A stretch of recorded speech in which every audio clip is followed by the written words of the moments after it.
Welcome, listener, to this calm journey through history designed to relax your mind and perhaps even lull you into a gentle slumber. Before we begin, I invite you to pause for a moment and leave a comment below, sharing where in the world you're tuning in from and what time of day it is for you right now. It's always nice to see how far around the world these tales reach. Now make yourself comfortable, take a deep breath, and let your imagination wander back in time with me to an era both familiar and foreign, the storied Wild West of 19th century America. Picture a vast, untamed frontier stretching to the horizon, rugged landscapes of sun-baked earth and towering mountains, where dreamers and desperados alike sought their fortunes. The Wild West looms large in our collective imagination, immortalized in countless novels, films, and television shows. Yet the true stories behind these legends are often stranger than fiction, and the realities of life on the frontier were far harsher and more unforgiving than the romanticized myths. Over the next hour or so, we'll explore the brutal challenges faced by those who ventured west in pursuit of land, riches, and a fresh start. We'll travel across hostile terrain, encounter the constant specters of violence, poverty, and disease, and hear the tales of extraordinary individuals who exemplified the grit and tenacity it took to survive in this uncompromising time and place. But more than just a catalogue of hardships, this is a story of the indomitable human spirit, of the lengths people will go to carve out a space for themselves and their communities against all odds. So, as we journey back to the Wild West, I invite you to put yourself in the dusty, well-worn boots of these frontiersmen and women, the good, the bad, and the in-between. Let's begin by painting a picture of the stage on which their lives unfolded, the beautiful but unforgiving landscape of the western frontier. Imagine yourself gazing out over a vast expanse of rugged, untamed wilderness. Depending on where you find yourself in this sprawling territory, you might be confronted by the cracked, sun-baked earth of the southwestern deserts, broken up by towering red rock formations and prickly cacti. Or perhaps you're standing at the foot of the mighty Rocky Mountains, their snow-capped peaks disappearing into the clouds above, the thin air burning your lungs as you contemplate the arduous journey ahead. This land is as breathtaking as it is brutal, a place of extremes where the scorching heat of summer gives way to the bone-chilling cold of winter, where flash floods can transform a dry creek bed into a raging torrent in a matter of minutes. Resources that settlers back east took for granted, like timber for building or fresh water for drinking, could be scarce or non-existent out here. Even the very ground beneath your feet could betray you with hidden sinkholes, venomous creatures, and treacherous terrain lurking around every bend. One of the most infamous examples of the dangers posed by this unforgiving landscape is the tragic tale of the Donner Party. In April 1846, a group of some 90 emigrants set out from Illinois, bound for California. They were woefully unprepared for the challenges that lay ahead. After a series of fateful decisions and delays, the party found themselves trapped in the Sierra Nevada mountains as winter closed in. Battered by relentless blizzards and drifting snow, their food supplies dwindled and wood for fires became nearly impossible to find. As the weeks dragged on and starvation set in, survivors were forced to resort to cannibalism, eating the flesh of their fallen companions to survive. Only 48 members of the original party emerged from the mountains alive the following spring. Their harrowing story a testament to the merciless indifference of the Western wilds. While the Donner Party's ordeal is an extreme case, it illustrates the very real perils that lay in store for those who set out to make a new life on the frontier, often vastly underestimating the challenges ahead. But hostile landscapes were far from the only danger in the Wild West. In sharp contrast to the tightly knit social fabric and established institutions of the eastern states, the Western territories were a patchwork of loosely governed, often lawless places where settlers were largely left to fend for themselves. Imagine walking down the ramshackle main street of a frontier town, little more than a dusty collection of wooden buildings huddled together in the middle of nowhere. The only semblance of authority might be a sometimes corrupt local sheriff or a circuit judge who passes through every few months to mete out rough justice. With law enforcement spread thin and government services slow to reach these isolated outposts, the vacuum was often filled by opportunists and ne'er-do-wells looking to exploit the lack of oversight for their own gain. In the absence of a reliable legal system, many disputes were settled through vigilante justice or personal vendettas. Feuds could simmer for years, erupting into deadly violence at the slightest provocation. Even for those who tried to avoid trouble, the ubiquity of firearms and the high-strung hair-trigger atmosphere of frontier society meant that danger was never far away. This was the world in which stagecoach Mary Fields made her name. Born into slavery in Tennessee in the early 1830s, Mary lived a remarkable life that defied every constraint society attempted to place on her. After the Civil War and emancipation, she made her way west, eventually settling in the rough-and-tumble town of Cascade, Montana. Working as a mail carrier, Mary quickly earned a reputation as a crackshot and a woman not to be trifled with. She broke up altercations and defended herself with her trusty six-shooter, never backing down from a fight.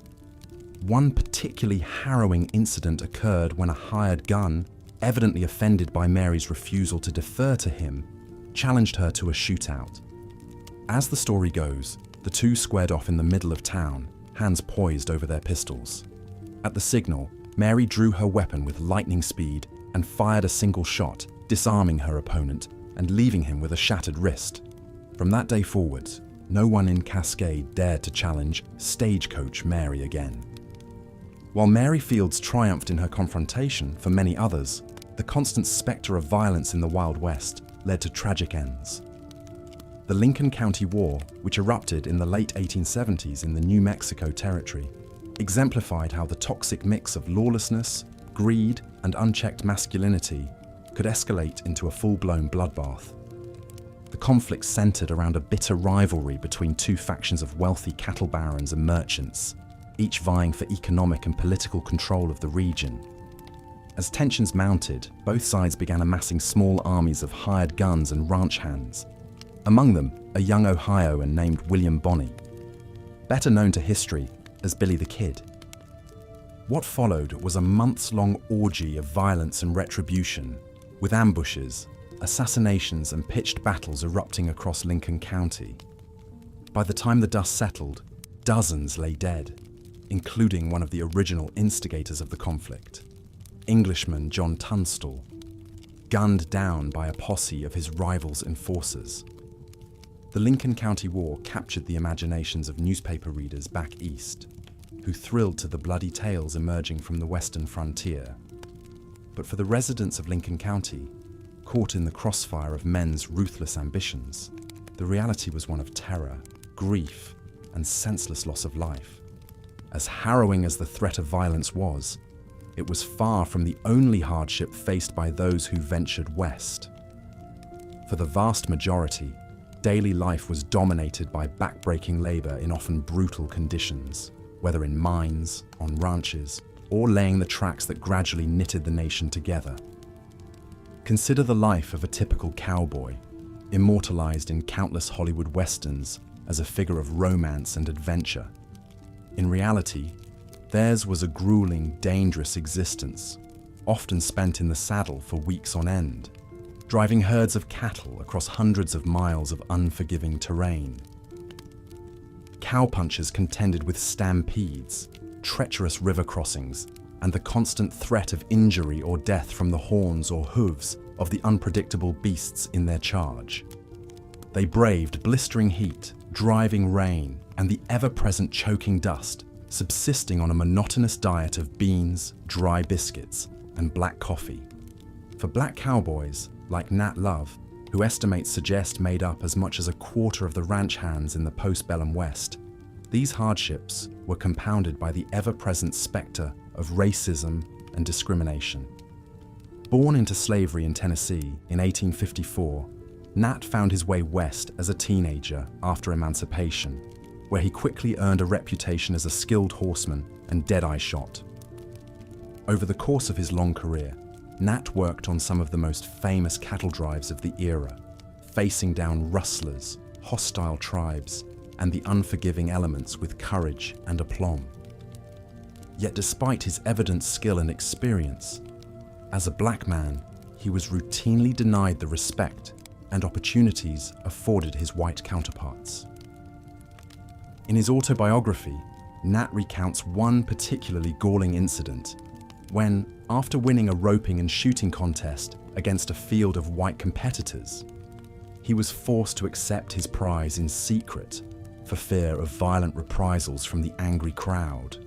For Nat and countless other black cowboys, life in the Wild West was a constant negotiation, carving out a place for oneself in a society that all too often viewed them as little more than expendable labor. The hardscrabble existence of the frontier was not limited to men alone. Women too faced extraordinary challenges as they sought to build lives and communities in the West, their stories often overlooked or downplayed in the male-dominated narrative of the era. Consider the remarkable saga of Olive Oatman. Born in Illinois in 1837, Olive was just 14 years old when her family joined a wagon train bound for California, seeking a fresh start and a piece of the golden dream. But their journey turned to tragedy when the family was attacked by a group of Native Americans in the Arizona desert. Olive's parents and 4 of her siblings were brutally killed, while she and her younger sister, Mary Ann, were taken captive. The girls spent 5 years living with their captors, during which time they were forcibly tattooed with distinctive blue chin markings and endured untold hardships. Eventually, Olive was traded to a neighboring tribe, the Mojave, who treated her with relative kindness and adopted her into their community. But her ordeal was far from over. When she was finally ransomed and returned to white society at the age of 19, Olive found herself an object of morbid fascination, her tattoos marking her as an exotic other in the eyes of the public. For the rest of her life, Olive grappled with the trauma of her experiences and the challenge of finding her place between two worlds. Her story, often sensationalized and distorted in the retelling, stands as a poignant reminder of the incredible resilience and adaptability demanded of women on the frontier who faced violence, isolation, and the constant threat of losing everything they held dear. The harshness of life in the Wild West was compounded by the ever-present specter of disease and the scarcity of medical care on the frontier. In an era before germ theory and modern sanitation, epidemics could devastate entire communities, while even routine illnesses and injuries often proved deadly in the absence of trained doctors and adequate supplies. Diseases like smallpox, cholera, and dysentery ran rampant in the close quarters of pioneer camps and settlements, where poor hygiene and contaminated water sources allowed them to spread like wildfire. Tuberculosis, or consumption, as it was known at the time, claimed countless lives, particularly among young adults in the prime of life. For women, the perils of childbirth were especially acute. Without access to proper medical care or even basic pain relief, mothers faced agonizing labors and a high risk of complications, like infection and hemorrhage. Infant and maternal mortality rates were staggeringly high, with some estimates suggesting that as many as 1 in 10 mothers died in childbirth on the frontier. In the face of such daunting odds, the work of women like Calamity Jane, the legendary frontierswoman and sometime nurse, stands out as a beacon of compassion and resilience. Born Martha Jane Cannery in Missouri in 1852, Calamity Jane grew up in a hardscrabble mining camp, orphaned at a young age, and left to fend for herself in a man's world. Over the course of her colourful life, Jane worked as a scout, a soldier, a gambler, and a performer in Wild West shows, earning her nickname for her fearless exploits and her penchant for rescuing wounded men under fire. But it was in her role as a nurse that Calamity Jane truly left her mark. During the devastating smallpox epidemic that swept through the Dakota Territory in the late 1870s, Jane worked tirelessly to care for the sick and dying, often putting herself at great personal risk. She nursed patients through the night, bathed their fevered bodies, and offered what comfort she could to the terrified and the grieving. While Jane's own life was marred by alcoholism and tragedy, she lost her own daughter to disease at a young age. Her selfless actions during the epidemic earned her the enduring respect and gratitude of those she served. In a time when medical care was scarce and fear ran high, Calamity Jane's courage and compassion were a light in the darkness for many on the frontier. As if the threats of violence, disease, and poverty were not enough, those who sought to make a life in the West also had to contend with the complex and often bloody relationships between settlers and the indigenous peoples whose lands they encroached upon. From the moment Europeans first set foot on the continent, the story of westward expansion was inextricably bound up with the displacement and decimation of Native American communities. As the frontier pushed ever further west in the 19th century, these conflicts only intensified, fueled by broken treaties, cultural misunderstandings, and the relentless appetite for land and resources. One particularly tragic chapter in this history unfolded in the mountains of Colorado in the 1860s, as gold discoveries brought a flood of white prospectors onto the traditional hunting grounds of the Ute people. Tensions quickly boiled over into violence, with Ute warriors launching raids on isolated mining camps and settlers retaliating with vigilante attacks.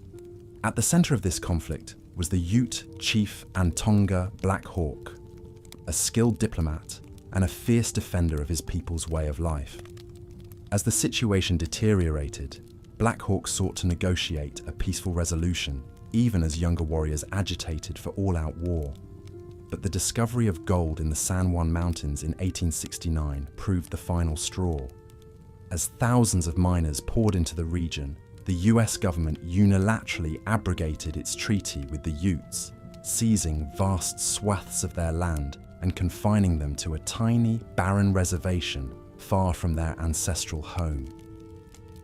For Black Hawk and his people, it was a crushing blow. Stripped of their land, their livelihood, and their sacred sites, the Utes were left to watch as their world was upended around them. Many succumbed to starvation, disease, and despair in the squalid conditions of the reservation. In 1890, a broken and embattled Black Hawk spoke to a reporter of his people's plight. "The white man has taken our land, killed our game, and shut us up on this narrow ridge, and we are dying of hunger. We have always been friends of the white man, but the white man is not the friend of the Indian." Black Hawk's story is just one thread in the larger tapestry of injustice and broken promises that defined the settler-indigenous relationship in the Wild West. For native peoples across the frontier, the coming of the white man spelled the end of ancient ways of life, the shattering of communities and families, and all too often, the spectre of violence and destruction. Against the backdrop of human brutality and the unforgiving landscape, those who called the Wild West home also had to contend with the caprice of nature itself. In a time before modern forecasting and infrastructure, settlers were at the mercy of the elements, with little protection against the awesome and destructive power of the natural world. Imagine huddling in a flimsy wooden shack as a prairie blizzard rages outside, the wind screaming through the gaps in the walls and the temperature plummeting to bone-chilling depths. Or picture yourself in a flimsy canvas tent, watching in terror as a funnel cloud snakes down from the green-black sky, ripping a path of destruction across the open range. For farmers and ranchers, the threat of drought was a constant spectre, with a single dry spell capable of wiping out an entire year's crop and leaving families on the brink of starvation. And when the rains did come, they often brought with them the scourge of locusts, great clouds of insects that descended on fields and gardens, devouring everything in their path. One particularly devastating locust swarm in the early 1870s stripped bare an estimated 198,000 square miles of farmland across the Great Plains, leaving behind a post-apocalyptic landscape of denuded fields and withered dreams. The impact on the region's economy was catastrophic, with many farmers driven into bankruptcy and forced to abandon their homesteads. But perhaps no threat loomed larger in the minds of settlers than the spectre of fire.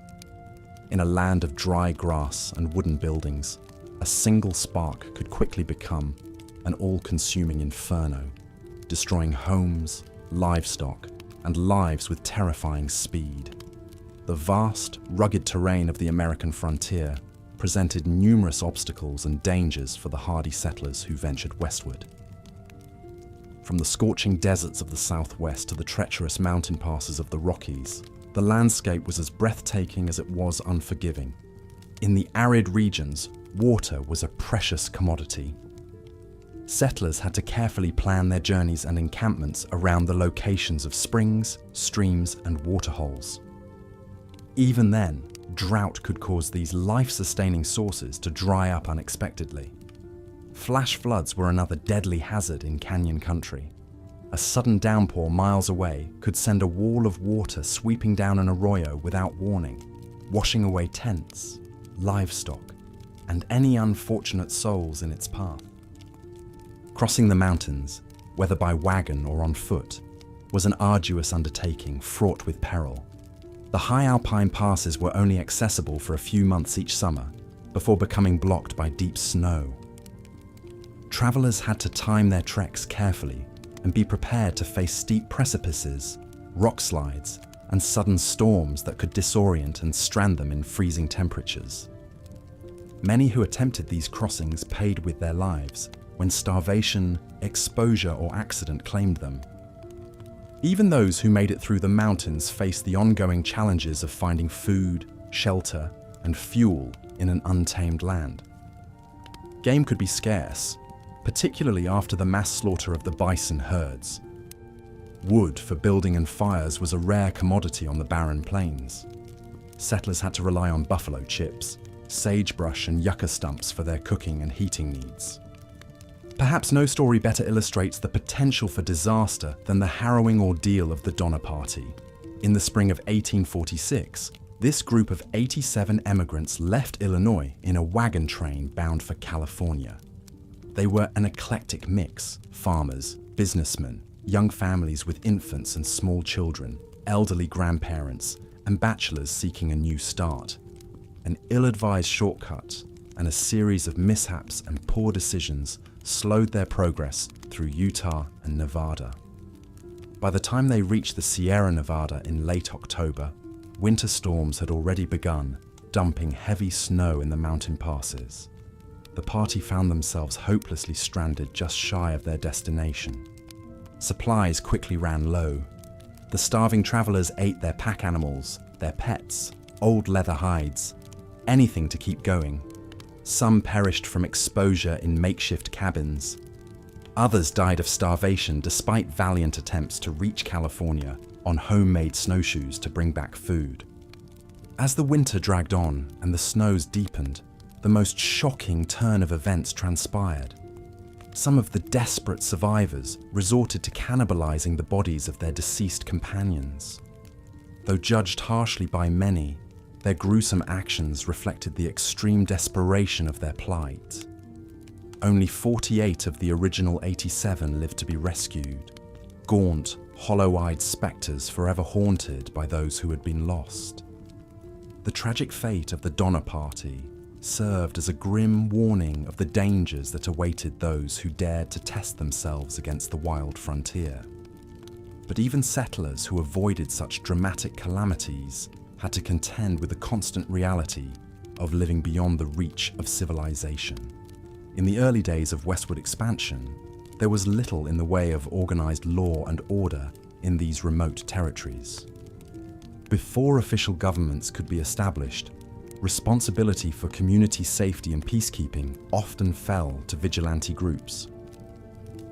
In some areas, these citizens' committees helped fill the void and protect settlers from bandits and other threats. But their extrajudicial nature also meant that miscarriages of justice occurred, with accused wrongdoers punished or even executed without due process. Even once US Marshals and local sheriffs began to assert authority, their jurisdiction often covered vast areas that required days of hard riding to patrol. Settlements could go weeks without seeing an official lawman. In the meantime, people largely had to look out for themselves and handle their own disputes as best they could. This combination of isolation, lack of oversight, and a well-armed populace created an environment ripe for exploitation by opportunists and ne'er-do-wells. Cattle rustlers helped themselves to unattended livestock. Highwaymen waylaid stagecoaches and solitary travelers. Swindlers worked fraudulent land schemes. Unscrupulous merchants jacked up prices on essential goods, profiting off the desperation of their cash-strapped customers. For those on the receiving end of such predations, there was often little recourse. Even if the perpetrators were identified, lack of evidence or witnesses could make prosecution difficult. Seeking justice on one's own was a risky affair that could easily escalate into a cycle of retribution. In this tenuous climate, having a reputation as someone not to be trifled with could provide a measure of security. Perhaps no one embodied this better than Mary Fields, better known as Stagecoach Mary. Born into slavery in Tennessee in 1832, she made her way west after the Civil War and eventually settled in the rough-and-tumble town of Cascade, Montana. Fields was a formidable woman, 6 feet tall and strong-built, as an ox from years of hard labor. She worked as a freight hauler and mail carrier, earning a reputation for toughness and dependability in a role usually reserved for men. She was also renowned for her short temper and fearlessness in the face of danger. According to one oft-repeated story, Fields got into a dispute with a hired gun at a local saloon. The man made the mistake of publicly insulting her race and character. She challenged him to a duel then and there. When the time came to face off, the gunman lost his nerve and fled town rather than exchange shots with the imposing woman. The incident only burnished Fields' aura of invincibility. But even a figure as redoubtable as Stagecoach Mary could not change the fact that violence was an ever-present part of frontier life. In a world where the laws against murder, assault, and robbery were spottily enforced at best, people put a lot of stock in projecting strength and not backing down from confrontations, lest they be painted as an easy target. Guns and knives were everyday accoutrements, carried openly and at the ready. Even school teachers and preachers often wore sidearms in the course of their duties. A quick draw and good aim were considered essential survival skills. Children grew up learning how to ride, shoot, and fight out of necessity. With so many armed and edgy individuals in close quarters, it didn't take much to spark violence.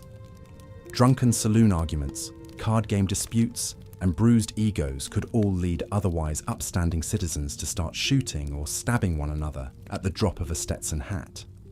The results were both tragic and sadly predictable. Such was the case in the 1870s Lincoln County, New Mexico, where an economic rivalry spiraled into a full-blown miniature civil war. The trouble started when a young Englishman named John Tunstall moved to the area and opened a general store and cattle operation. This put him in direct competition with the entrenched monopoly of the Murphy-Dolan faction, which controlled most of the local commerce through a combination of political connections and outright intimidation. Tensions simmered until 1878, when Tunstall was murdered by a posse of gunmen affiliated with Murphy-Dolan. This shocking crime galvanized Tunstall's ranch hands and sympathizers, who formed a vigilante group known as the Regulators to avenge his death.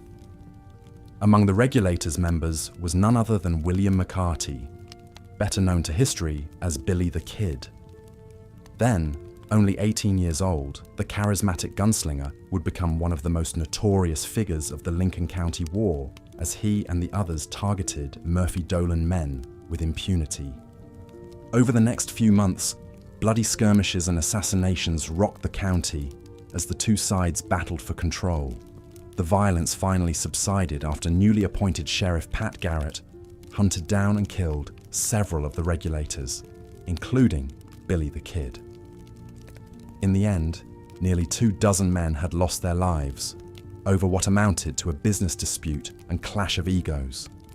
While the Lincoln County War stood out for its scope and duration, it was far from an isolated incident. Range wars, feuds, and bushwhackings occurred with depressing regularity across the frontier, leaving a trail of bullet-riddled corpses and shattered families in their wake. For many, survival meant becoming inured to a level of brutality that would shock the sensibilities of their more sheltered eastern cousins.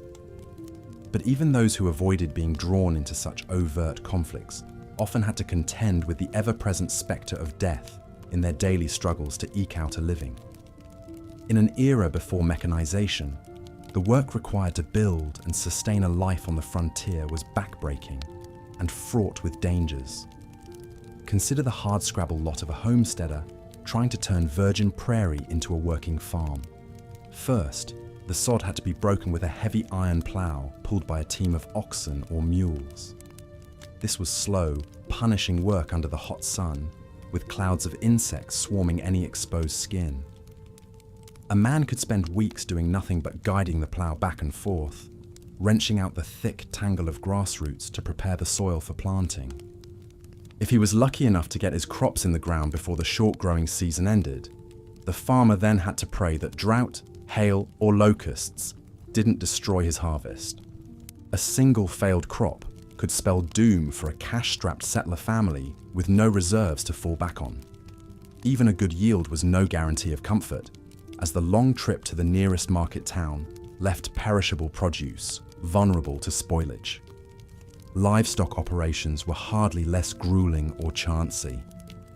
Open-range grazing meant cattle had to be constantly monitored and defended against predators, rustlers, and sudden prairie storms. During the long cattle drives to the railheads, cowboys spent 18-hour days in the saddle, herding temperamental longhorns across sun-baked plains.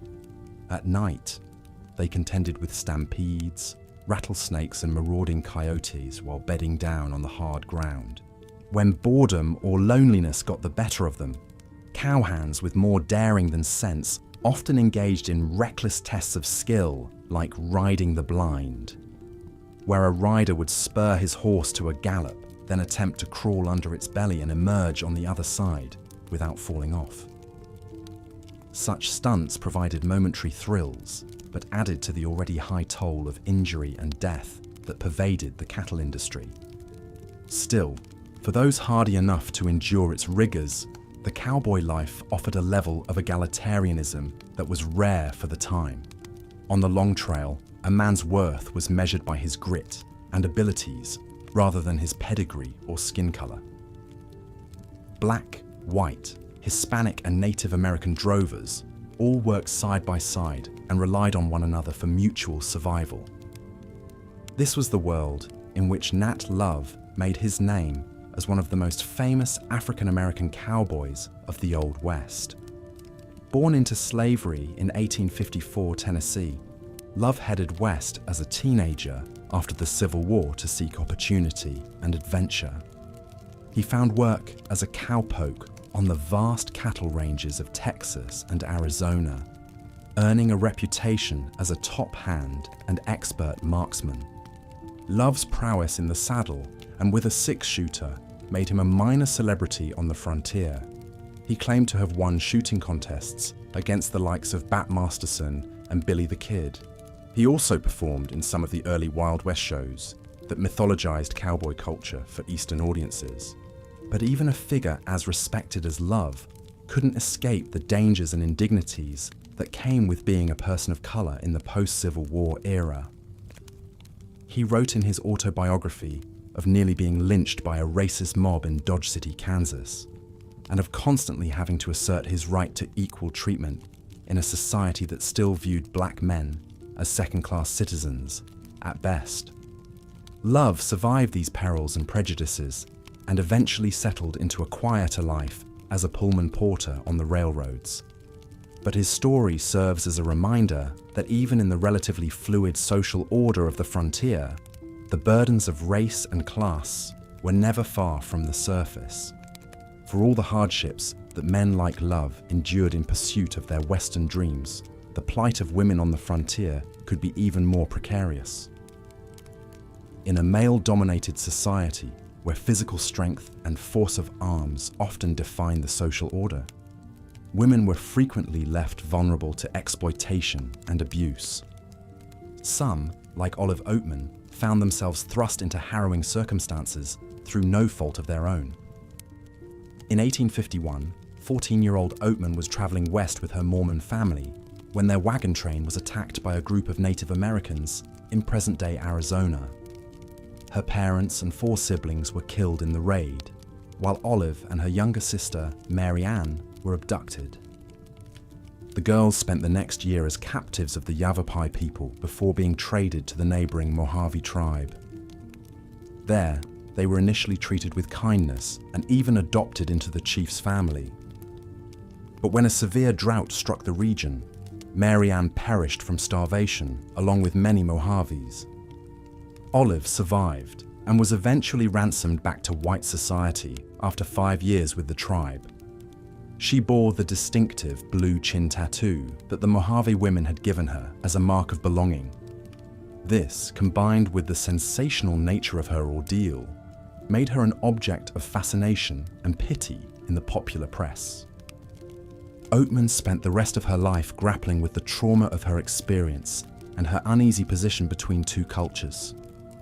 She gave lectures about her captivity to eager audiences, but was haunted by the loss of her family and the complex feelings she had for the Mojave people who had become her adopted kin.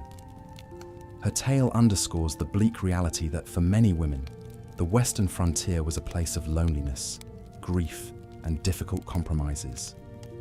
Even those who hadn't endured such dramatic torments often found themselves struggling to maintain their physical and mental health in the isolation and privations of the frontier. In an age before modern medicine, even common ailments could quickly turn deadly if left untreated. Diseases like smallpox, cholera, typhoid, and diphtheria cut swaths through settler communities, particularly in the early days before the advent of vaccines and public sanitation measures. Pregnancies were risky ordeals, often handled by overworked midwives, without access to clean water or proper medical supplies. As a result, maternal and infant mortality rates were heartbreakingly high. Accidents and injuries were another fact of life in a world where heavy machinery and large livestock were ubiquitous. A misplaced step or inattentive moment could result in shattered bones, severed limbs, or crushed organs. With doctors few and far between, the victims of such misfortunes often faced a grim choice between a lingering incapacitation or a gruesome amateur amputation. Even those lucky enough to avoid such dramatic harm were ground down by the chronic pains and health problems that came with rural poverty. Malnutrition, rotting teeth, festering wounds, broken backs, addictions to crude painkillers. These were the quiet agonies that etched themselves on the bodies and minds of a population perpetually teetering on the brink. Some hardy souls did their best to alleviate the suffering of their fellow travelers, even at great personal cost. One such figure was Martha Jane Canary, better known as Calamity Jane.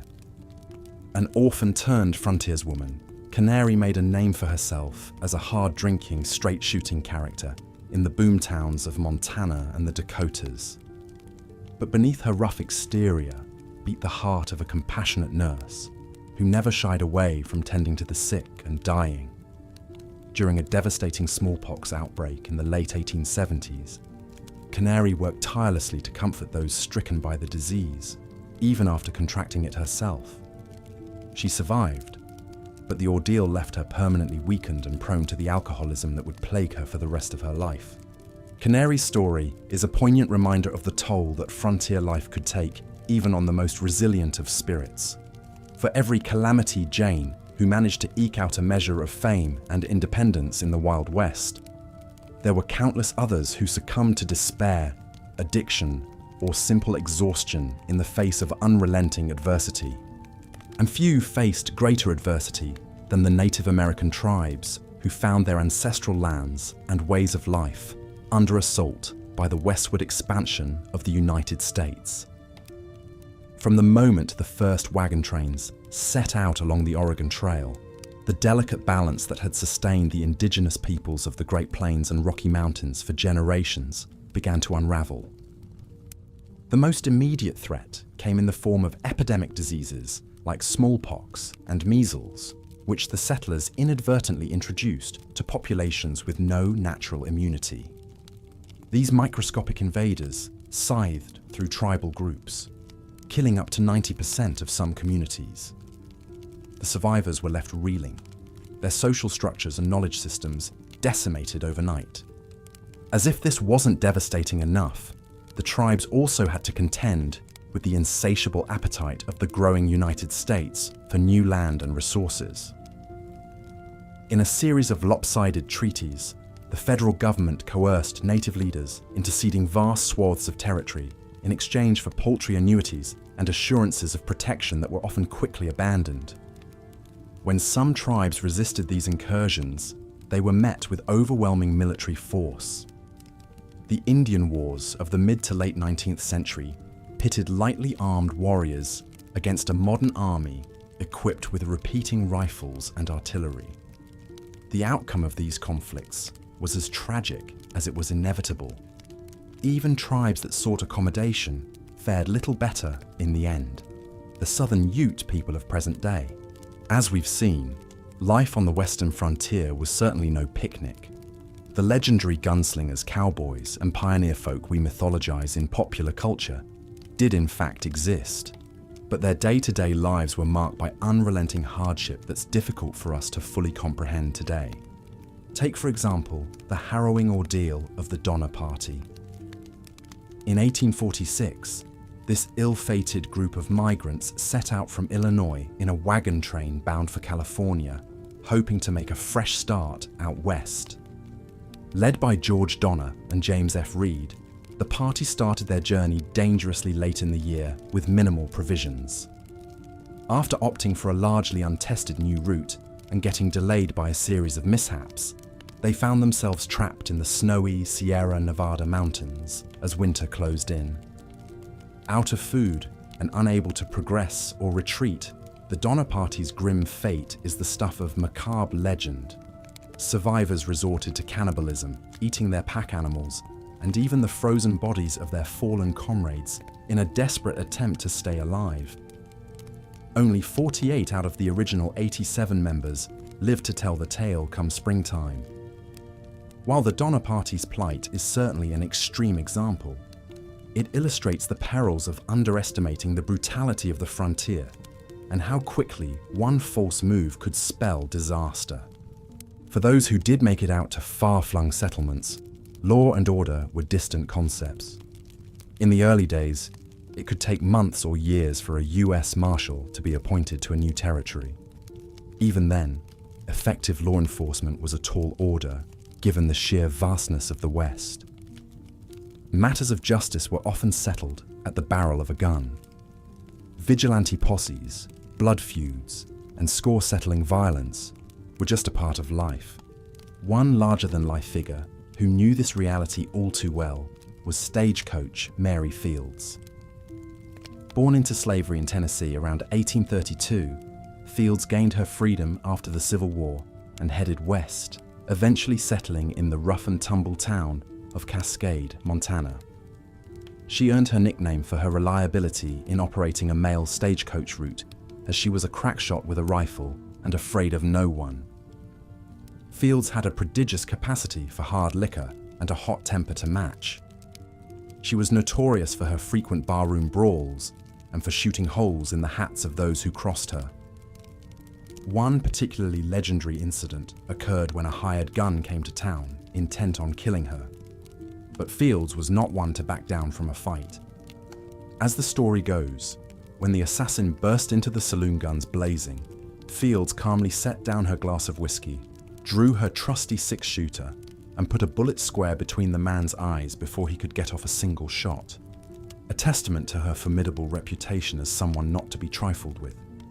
It's said that she then sat back down and finished her drink as if nothing had happened. Fields lived to be 82 years old, a ripe old age by the standards of her day. While Stagecoach Mary's flamboyant persona is the stuff of Western legend, it also reflects the kind of grit, toughness, and force of will that was required for a woman, especially a woman of color, to survive and thrive in the face of frontier adversity. This theme of struggling against long odds and eking out an existence is one that crops up again and again in the soul-stirring tales of the Old West. It certainly rings true in the hard-fought life of Nat Love, born into slavery near Nashville, Tennessee in 1854. Love's father fled to fight for the Union Army during the Civil War and was killed in the Battle of Murfreesboro when Nat was only 8 years old. After the war, Nat headed west to seek his fortune, eventually finding work as a ranch hand in Dodge City, Kansas. He quickly earned a reputation as an expert marksman and one of the most skilled horsemen around. Love spent some 20 years as a cowboy driving cattle on the epic long-distance treks up the Chisholm Trail, from Texas to the railheads in Kansas. This was a grueling job, on the saddle for 18 hours a day in searing heat, freezing cold, and raging thunderstorms. Injury and death from stampedes, rattlesnake bites, and clashes with cattle rustlers were constant risks. But for a young black man in the Reconstruction era, it was one of the few paths to make a living and prove one's mettle. Nat Love experienced his fair share of run-ins and close shaves. On one cattle drive, his horse stepped into a prairie dog hole and somersaulted on top of him, breaking Love's shoulder and several ribs. He bound himself up and rode for 2 more days in excruciating pain to get the herd to market before seeking a doctor. Another time, Love got into a 7-hour-long shootout with would-be thieves from the safety of a washhouse, mowing down several of them with his Winchester rifle. Even by the rough-hewn standards of the frontier, cowboys like Nat Love faced discrimination and additional hardships as men of color. Though perhaps a quarter of working cowboys at the time were African American, their stories have often been whitewashed from the popular narratives and iconography of the Wild West. Love hung up his spurs for good in 1889 and married his wife Alice, living out a quieter existence as a railroad porter. Though proudly self-reliant to a fault, even the toughest hombres could only endure so many years of broken bones, bullet wounds, and brushes with death. Love captured his colorful life story in his 1907 autobiography, Life and Adventures of Nat Love, better known in the cattle country as Deadwood Dick. So what do the sagas of hardy souls like the Donner Party, Stagecoach Mary Fields, and Nat Love tell us about life in the Wild West? First and foremost, they underscore just how tenuous and fragile the grip on survival really was. For the men and women who ventured out to settle this untamed land, each new day dawned with a sense of peril and uncertainty. Misfortune, violence, and even death were constant companions, the price of admission for chasing the frontier dream. What's remarkable is that even in the face of such unforgiving circumstances, these Western trailblazers managed to persevere through sheer force of will. They were made of sterner stuff than we can hardly imagine, battle-hardened by unimaginable trauma and tough as leather from a lifetime of struggling against the elements. The fact that they carved out any existence at all is a testament to the indomitable spirit that animated the American West. Of course, the very same qualities of rugged individualism, self-sufficiency, and deep mistrust of outside authority that enabled survival on the frontier also sowed the seeds for some of the darker chapters in Western history. The lawlessness of the Wild West was a double-edged sword, liberating for those who had the grit and firepower to impose their own versions of rough justice, but also profoundly destabilizing for communities and deadly for the vulnerable. Perhaps nowhere was this tension thrown into starker relief than in 1878 in Lincoln County, New Mexico. What started as a business rivalry between local cattle barons and mercantile owners escalated into a full-blown shooting war, marked by ambushes, lynchings, and bloody gun battles that left dozens dead and forever shaped the region's history. The so-called Lincoln County War captured the nation's imagination and launched the legends of famous frontier figures like Billy the Kid and Sheriff Pat Garrett. The roots of the conflict trace back to the immense power held by a mercantile outfit called the House, which operated as a sprawling monopoly and the de facto government of Lincoln County in the absence of other civic institutions. Irish immigrant James Dolan and his partner John Riley strong-armed local ranchers and farmers, often with the help of the corrupt local sheriff, forcing them to buy all their goods from the house at extortionate prices and seizing their land and cattle if they couldn't pay.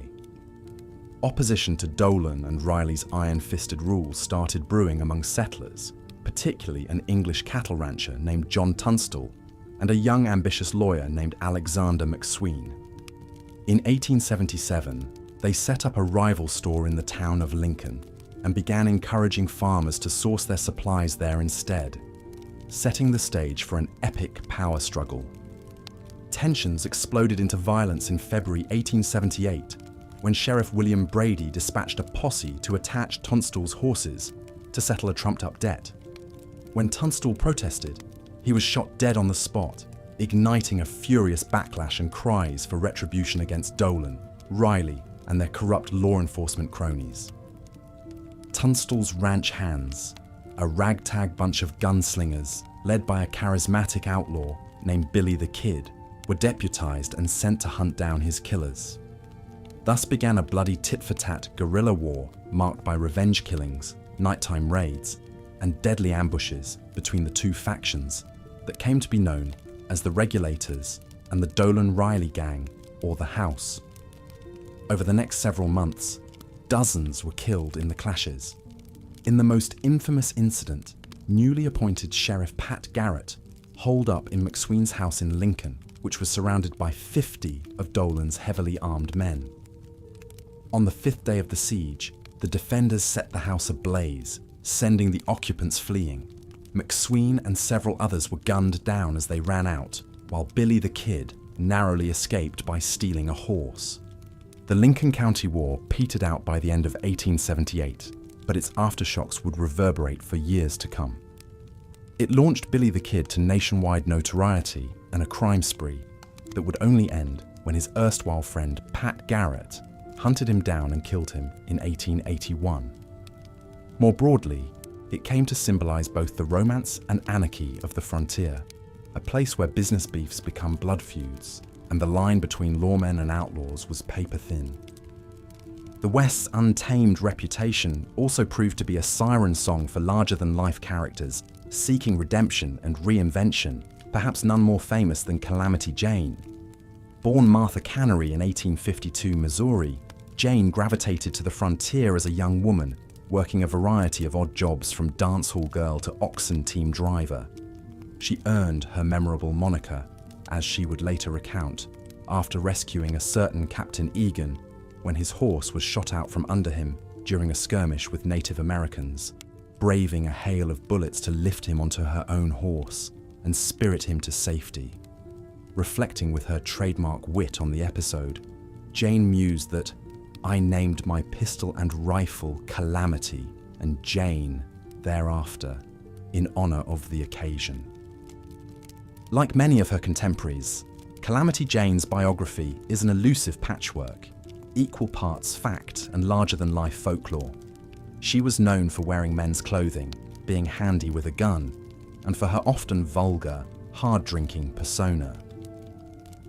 By her own telling, she was an ace scout who rode with Custer's cavalry, though historians deem this unlikely.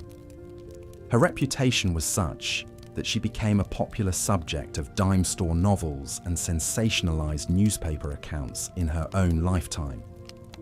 What's indisputable is that Calamity Jane left an indelible impression on the frontier camps and mining towns she drifted through, not least during the smallpox epidemic that ravaged the Black Hills around Deadwood, South Dakota in 1878. Jane rolled up her sleeves and spent long, thankless weeks as a nurse, tending to the sick and dying at all hours, making soup and cleaning bedpans, even as others fled in terror of contracting the vicious disease. This was hazardous, exhausting work, even for battle-tested frontier folk.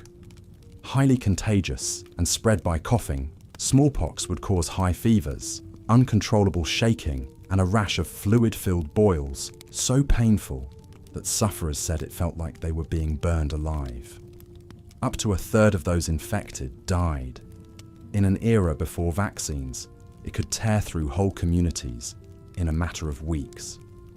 For Calamity Jane and others like her who stepped into the breach, it was all they could do to provide palliative care and a small measure of dignity and companionship to the afflicted in their final hours. She was no Florence Nightingale. By all accounts, Jane had a filthy mouth, an explosive temper, and a prodigious appetite for whiskey. But her selfless service earned her the undying gratitude and respect of Deadwood's residents. Jane's rough and tumble life would catch up with her, and she died at age 51. Her health broken down by chronic alcoholism and a hard-knock frontier existence. Perhaps fittingly for a woman who straddled the blurred lines between fact and fiction, Calamity Jane had a self-aggrandizing streak and was known for her tall tales, once bragging she could outdrink, outshoot, outride, and throw down any man in the West. But one claim she made with conviction shortly before her death rang true. Reflecting on her time nursing smallpox patients in Deadwood, Jane said simply, "There are some things in my life I'm not proud of, but this is one thing I am." For all her carousing and rabble-rousing when crisis came calling, Calamity Jane showed her true mettle, doing the dangerous, unglamorous work of trying to hold her community together. Indeed, if the frontier was a place of stark brutality and hair-trigger violence, it was also a realm where the fundamental decency and selflessness of the human spirit could shine through in unexpected ways. Settlers banded together to raise barns and share provisions with needy neighbors. Lawmen like Wyatt Earp and Wild Bill Hickok, for all their rough edges, risked their necks to bring a semblance of order to wild and woolly mining camps. Still, for every tender mercy of human charity, it seemed there was some countervailing act of cruelty or misfortune waiting around the bend. Indigenous tribes in particular found their worlds shattered by the relentless press of white settlement across the Western Territories. Far from the noble savages of popular imagination, they were complex and diverse societies with ancient traditions and rich cultural legacies. But to the US government and land-hungry pioneers, they were all too often seen as little more than an impediment to progress, leading to policies of forced removal, containment on reservations, and in some cases, outright extermination. Few episodes capture the tragic dimensions of this fateful clash of civilizations more poignantly than the story of Black Hawk, the warrior chief of the Ute tribe of central Utah. By the 1860s, after decades of tenuous coexistence with Mormon settlers, tensions were at a breaking point. A series of skirmishes and escalating retaliations came to a head in the spring of 1865, in what became known as the Black Hawk War. Facing food shortages and seeing their traditional hunting grounds shrink due to overhunting and drought, Black Hawk led a campaign of cattle raids against Mormon settlements across the San Pete and Sevier valleys. While the chief insisted his aim was merely to feed his starving people, not to kill settlers, The raids quickly escalated into a cycle of violence as militia volunteers and US cavalry mobilized to pursue and punish the Utes. Over the next 2 years, Black Hawk and his band of fighters managed to hold their own against the superior numbers and armaments of their opponents, staging ambushes from mountain hideouts and stealing livestock at will. But it was a lopsided fight they could not sustain. By the fall of 1867, with his followers decimated by hunger and battlefield losses, Black Hawk sued for peace. In the ensuing negotiations, the chief secured promises from the federal government for protected reservation lands and regular food distributions for his people. But in a sad echo of countless other treaties, these would prove to be empty assurances. In the years to come, the Utes would be relegated to desolate, unproductive reservations plagued by poverty, disease, and despair, forced to rely on meagre and often rotten government rations. A once proud and vibrant people saw their cultural vitality ebb away along with their economic and political autonomy. Even the great Chief Black Hawk would die a broken man just 3 years later in 1870 at the age of 41, his world irrevocably shattered, the roots of his identity severed, his spirit depleted by the struggle to hold his community together in the face of overwhelming loss. The Old West was nothing if not replete with such tales of shining potential and promise swallowed up in the maw of frontier brutality. And yet, even in the face of such unrelenting adversity, the stubborn flame of human resilience and ingenuity refused to be snuffed out entirely. Take the remarkable story of El Fuego Baca, the son of Mexican immigrants who became a living legend of the Southwest for his grit, cunning, and sheer audacity in the face of overwhelming odds. Baca was working as a young ranch hand and aspiring lawman in the New Mexico Territory in 1884 when he happened upon a mob of some 80 cowboys terrorizing a Mexican-American farmer accused of stealing one of their horses. Though outnumbered 80-1, Baca stepped in to arrest the ringleader for the disturbance. But when the justice of the peace released the cowboy on account of his political connections, all hell broke loose. Enraged, the mob gave Baca just 5 minutes to flee town or be shot on sight. But the Donner Party's tragic tale is one of the most infamous in the history of the Wild West, a stark testament to the dangers and hardships that pioneers faced on the long overland journey across America. In the spring of 1846, George Donner and his brother Jacob led a wagon train of 87 settlers out from Illinois, bound for the fertile farmlands of California. Lured by the promise of a shorter route called the Hastings Cutoff, they fatefully opted to diverge from the established Oregon Trail. The shortcut proved disastrous. The terrain was unforgiving, rocky, narrow, and choked with brush. They had to hack their way through dense wilderness and struggle over treacherous mountain passes. Wagon axles broke, oxen died of exhaustion, and precious provisions dwindled. As the weeks dragged on and snow began to fall, their pace slowed to a crawl. By the time they reached the high Sierras, it was already November. Winter came early that year, trapping them in its icy grip near the frozen banks of Truckee Lake. Attempts to breach the pass proved futile against towering snowdrifts. Huddled in makeshift cabins, the starving party was forced to confront a terrible choice: remain and risk certain death, or set out on foot and face the howling blizzard. Many did not survive that brutal winter in the mountains. Sickness and frostbite took their toll. Some escaped on homemade snowshoes, braving sub-zero temperatures in a desperate bid for help.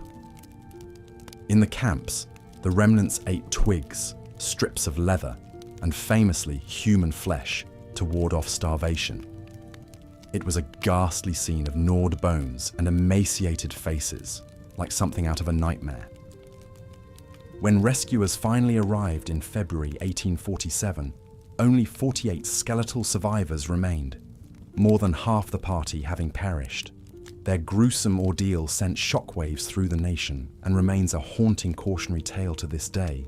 But while the Donner Party's fate was exceptionally grim, in many ways, it represents the countless untold stories of pioneers who set out to tame the Wild West, only to be defeated by its merciless landscapes. For the frontier, beyond its sweeping vistas and stirring sunsets, was a crucible that tested the mettle of all who dared traverse it. Death stalked the wagon trains at every turn, from drowning at river crossings to perishing of thirst on the scorching alkali flats. The soil, baked hard as concrete by the unrelenting sun, resisted even the most determined farmer's plough. Livestock wandered off in the night, or were picked off by ravenous wolves. There was a stark scarcity of the basic necessities of life. Wood for fires and shelter was a precious commodity on the barren plains. Safe, drinkable water was often a maddening mirage, with settlers sometimes forced to strain viscous liquid from mud puddles or pay exorbitant prices for a swig from a sullied stream. And in times of drought, even those meagre sources evaporated. Food was an ever-present concern, with malnutrition and starvation constant threats. The eastern forests and fields, teeming with game, must have seemed a distant memory as pioneers scoured the brush for scrawny jackrabbits or prairie dogs to fill their porridge pots. When locusts descended in hellish black clouds, they stripped the land bare in minutes, leaving destitute families to subsist on candle wax and boiled leather. In this unforgiving environment, it took only a small twist of fate to spell calamity. A lame ox or a broken axle could doom a settler family, stranding them alone on the vast, hostile prairie. A sudden thunderstorm could send canyons flashing with deadly torrents or a prairie fire stampeding over the horizon, forcing desperate refugees to take shelter in rivers or root cellars. And through it all, there was the brooding, elemental presence of the mountains, canyons, and deserts, impervious to the suffering of the frail creatures struggling at their feet.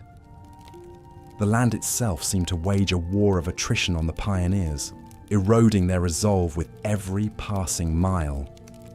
Is it any wonder that so many fell by the wayside, their graves marked by hastily made crosses, or sometimes nothing at all? This was the world that greeted those early homesteaders, beautiful and cruel, with tragedy lurking behind every rocky outcropping and sun-dappled copse of trees. A world where even the strongest, best-prepared travelers could be cut down in an instant by the caprice of Mother Nature. Where one bad decision, like that of the Donner Party, could set in motion a chain of events that ended in catastrophe.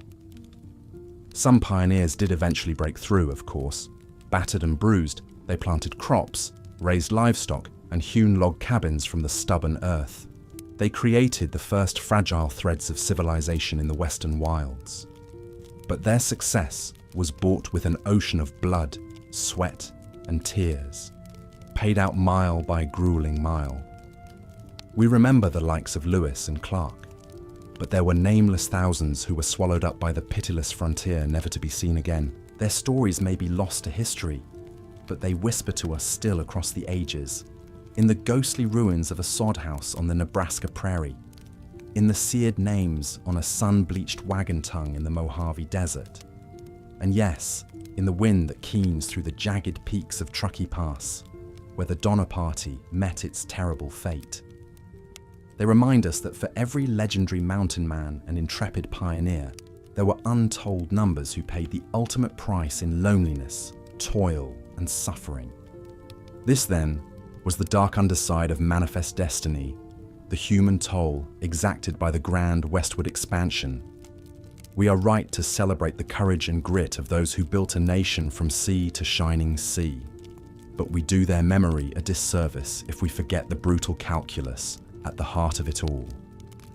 For every wagon train that rolled into the sunset, another was lost, broken down, and abandoned on the vast and pitiless frontier. As we pull a blanket up to our chin in our cozy modern homes, it's hard to conceive of the hardships the pioneers endured just to eke out a meager existence. The Wild West has long since been tamed, its perils reduced to the stuff of Hollywood westerns and campfire tales. But there was a time, not so long ago, when to set out across that untamed expanse was to roll the dice with fate itself. A time when every day was a battle for survival and every mile a hard-won victory. So let us pause and spare a thought for those who braved that lonely, desolate trail. The ones who didn't make it. The dreamers and drifters, the families huddled in the night against the wolves in the cold.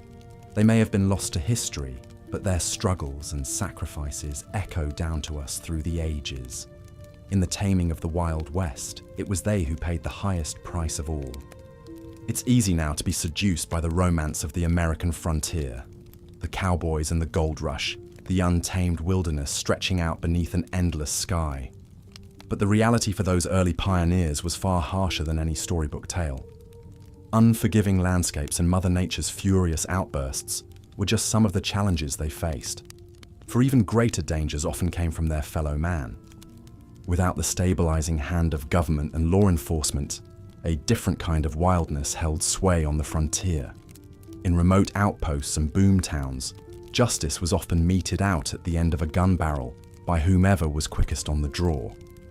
The code of the West was a flimsy deterrent against the baser impulses of avaricious and violent men.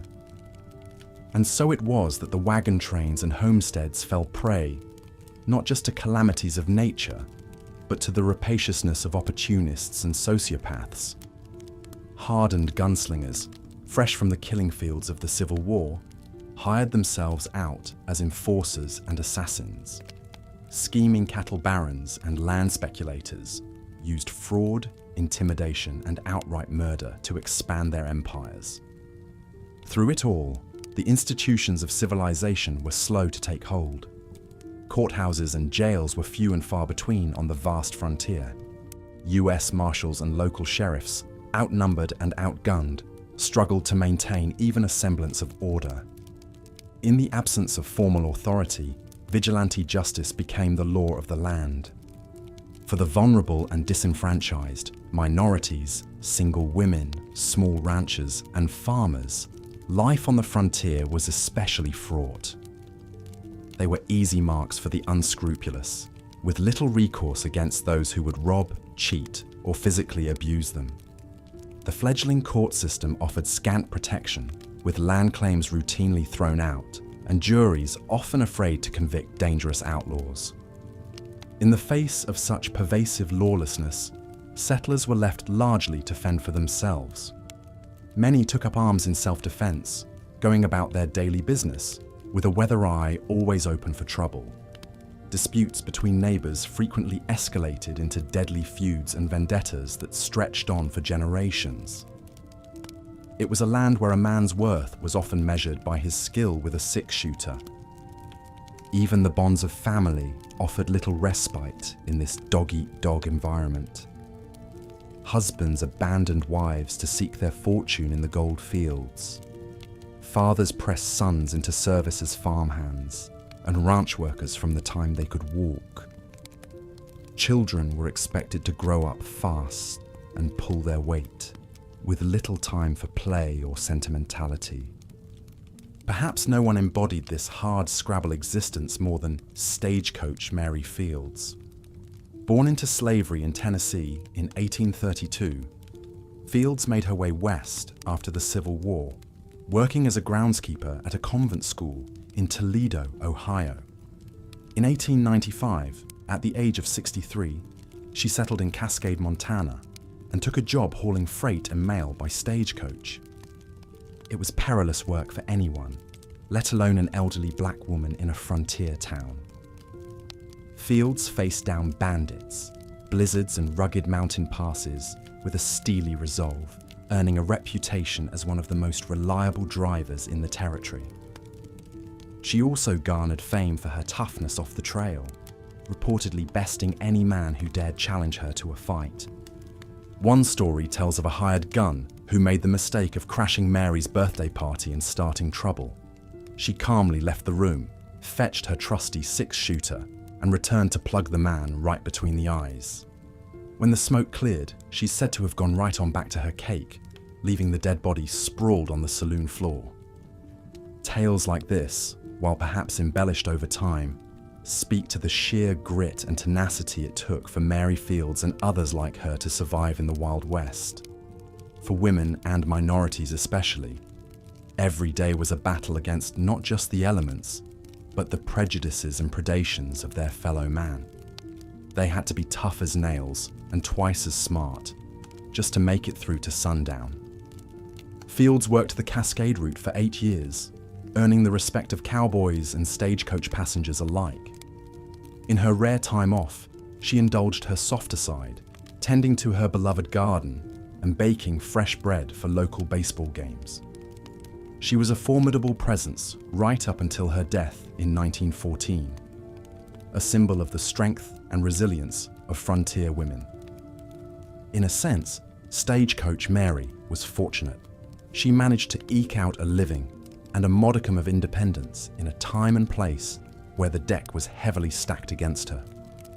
For every Mary Fields, there were countless others ground down by the implacable gears of frontier justice, women left alone and destitute when their husbands died in the mines, Chinese labourers driven out of town by angry mobs, their life's work stolen out from under them, homesteaders bullied off their land by corrupt ranchers and railroad men.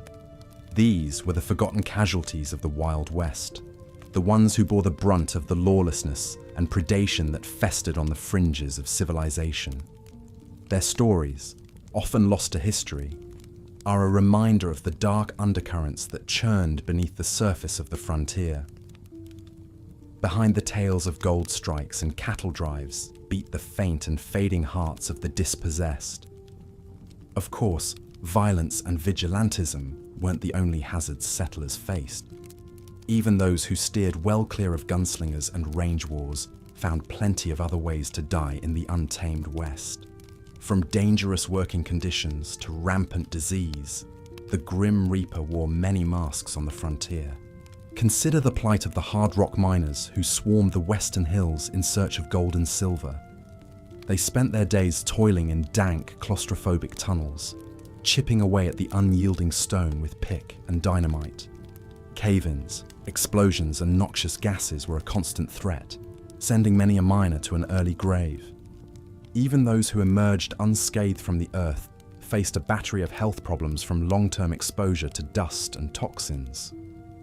Black lung, silicosis, and other respiratory ailments were the bane of the mining camps, leaving once strapping men gaunt and wheezing. And that was if they managed to avoid other on-the-job hazards like electrocution, drowning, or being crushed by heavy machinery. The cowpunchers who drove great herds of cattle across the plains fared little better. Long hours in the saddle left them bow-legged and saddle-sore, with chronic pain a constant companion. Stampedes, river crossings, and ornery longhorns took their toll, with many a cowboy meeting his end beneath the trampling hooves of the very animals he was hired to protect. And then there were the railroad workers, the Gandhi dancers who laid the tracks that stitched the nation together. Laboring from sunup to sundown, they endured blistering heat, numbing cold, and every extreme in between. Horrific accidents were commonplace, with errant swings of the sledgehammer smashing fingers and flying shards of metal taking out eyes. Malnutrition, exposure, and sheer exhaustion whittled away at their ranks, their bodies left in shallow graves alongside the very rails they died to build. Danger lurked even for those who never ventured near a mine shaft or cattle trail. Frontier towns were veritable petri dishes of disease, with poor sanitation and close living quarters allowing contagions to run rampant. Cholera, smallpox, diphtheria, and typhoid cut wide swathes through settler communities, sometimes wiping out entire families in a matter of days. Children were especially vulnerable, their tiny bodies no match for the onslaught of microbes and misfortune. Infants perished from milk sickness, poisoned by drinking from mothers who consumed toxic white snake root. Toddlers tumbled into uncovered wells or were trampled by runaway horses. older children succumbed to any number of untreatable maladies, from measles to scarlet fever. Medical care, such as it was, offered little relief. Frontier doctors were often little more than snake oil salesmen, their cures laced with laudanum and mercury. Surgical techniques were primitive at best, with anesthesia a rare luxury. A simple cut or broken bone could easily lead to a life-threatening infection, and childbirth was a perilous ordeal for both mother and baby. Through it all, the spectre of poverty and destitution loomed large. Many settlers arrived on the frontier with little more than the clothes on their backs, lured by the promise of free land and a fresh start. But the reality was often far harsher than the dream, with crop failures, livestock losses, and predatory lending practices conspiring to keep them mired in debt and desperation. Take the story of Olive Oatman. In 1851, at the age of 14, she set out with her Mormon family from Illinois to California, dreaming of a new life in the sun-drenched valleys out west. But tragedy struck in the Arizona desert when a band of Native Americans attacked their wagon train, slaughtering Olive's parents and 4 of her siblings before her very eyes. Olive and her younger sister Mary Ann were taken captive, traded to another tribe and enslaved for years. Mary Ann eventually perished from hunger and abuse, leaving Olive alone in a strange and terrifying world. Her face was tattooed with the distinctive blue markings of her captors, a permanent reminder of her trauma and dislocation. When Olive was finally ransomed back to white society in 1856, she found herself adrift in a culture that no longer felt like home. Whispers and stares followed her wherever she went, her tattooed face a source of morbid fascination. She struggled to readjust to frontier life, moving from town to town in search of anonymity and acceptance. Though she eventually married and started a family of her own, Olive was haunted by her experiences for the rest of her days. The physical and emotional scars of her captivity never fully healed, a testament to the enduring impact of the frontier's brutality. Hers is a story of resilience in the face of unspeakable adversity, but also of the steep price paid by so many in the quest for a better life out west. For the stark truth is that the frontier was an unforgiving place, with failure and ruin lurking around every bend. Nature's fury, man's cruelty, poverty, disease, these were the constant companions of the Western settler, exacting a heavy toll on body and spirit. Dreams.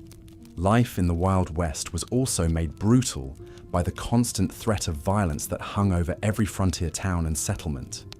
Feuds, duels, robberies, and murders were commonplace occurrences in a time and place where the rule of law was tenuous at best. Guns and knives were ubiquitous on the western frontier. A man's skill with a revolver or rifle could very well mean the difference between life and death. Nearly everyone went armed, both for protection against bandits or hostile native war parties, and also to cultivate an aura of intimidation. There was always a looming danger that a petty slight or perceived insult could suddenly erupt into bloody violence. Saloons and gambling halls in particular were notorious hotbeds for drunken brawls and deadly shootouts. These rough establishments attracted all manner of unsavory characters: gunslingers, outlaws, car sharks, and fugitives. Alcohol flowed freely, and tempers often ran hot. It wasn't uncommon for a simple dispute over a hand of poker or the affections of a saloon girl to lead to thrown punches, smashed bottles, and bullets flying. Many a man met his untimely end in the dim light and smoky haze of a Wild West watering hole. Perhaps no episode better exemplifies this volatile climate of violence than the infamous Lincoln County War. This bloody conflict erupted in the 1870s in the New Mexico territory town of Lincoln and the surrounding ranches and settlements. What began as a rivalry between 2 competing merchant factions, one led by the Irishman Lawrence Murphy and James Dolan, the other by the Englishman John Tunstall and his attorney Alexander McSween, soon spiraled into a vicious maelstrom of revenge killings. armed confrontations, and outright anarchy. The bad blood reached a boiling point when John Tunstall was gunned down by a posse organised by Sheriff William Brady, who was firmly in the pocket of the Murphy-Dolan gang. This brazen murder sparked all-out war. Tunstall's ranch hands, led by the infamous outlaw Billy the Kid, swore vengeance. Calling themselves the Regulators, they waged a guerrilla campaign against Murphy, Dolan, Brady, and their cronies. The dusty streets of Lincoln became a battlefield as the two sides clashed in a series of bloody skirmishes and ambushes. Billy the Kid and the Regulators repeatedly evaded capture, hiding out in the wilderness and striking at the Murphy-Dolan faction whenever they could. They assassinated Sheriff Brady and deputized themselves in his place, using their newfound position to hunt down their enemies. In one notorious incident, the Regulators laid siege to the McSween house, where many of Dolan's supporters had taken shelter. A furious gun battle erupted, with the Regulators firing into the house, while the surrounded men fired back from the windows and roof. The structure was eventually set ablaze, with the men still inside. McSween was shot dead while fleeing the inferno. For months, Lincoln County descended into bloody, lawless chaos, with the Regulators locked in a guerrilla war against the Dolan faction and the army troops dispatched to restore order. Killings and counter-killings became the brutal norm. The violence shocked the nation and made the New Mexico Territory a byword for frontier mayhem. Though the Lincoln County War finally ended with the defeat of the Regulators and the capture and execution of Billy the Kid, it left a long shadow over the history of the Wild West. It showcased just how quickly the forces of greed, hatred, and vengeance could plunge a frontier community into bloodshed and bedlam. For the homesteaders and townspeople caught in the crossfire, it was a terrifying lesson in the brutal realities of life on the untamed edges of civilization. Such outbreaks of violence were tragically common in the Old West. Range wars, blood feuds, and clashes between outlaws and lawmen played out with grim frequency across the frontier. Shootouts in the streets, saloons, and canyons became the stuff of dime novels and Wild West shows. But for the people who lived through such times, the reality was far darker and more brutal than any romanticized legend. The threat of sudden violence was a constant specter looming over the Wild West, as inescapable as the harsh sun and the pitiless deserts. It was a time when a man's reputation with a gun was his most valuable asset, and a single misspoken word could prove a fatal mistake. For the brave and foolhardy souls who ventured out into this unforgiving frontier, survival often depended on their quickness with a six-shooter and their ability to navigate a treacherous world where life was cheap and death could come without warning. This climate of chaos and bloodshed only compounded the many other hardships that faced those who tried to eke out an existence on the western frontier. On top of the punishing elements, the crippling isolation, and the backbreaking labor, they faced the ever-present specter of violence, knowing that their lives could be snuffed out at any moment by a bullet or a blade. It took a rare breed of grit and tenacity to persevere under such brutal circumstances. Of course, the violence of the Wild West took an especially devastating toll on the Native American tribes who had called those lands home for generations. As American settlers pushed ever further west in search of land and opportunity, it brought them into bloody conflict with the indigenous peoples. Warfare became a brutal constant along the frontier, as the US Army and pioneer militias clashed with increasingly desperate native warriors fighting to protect their ancestral homelands.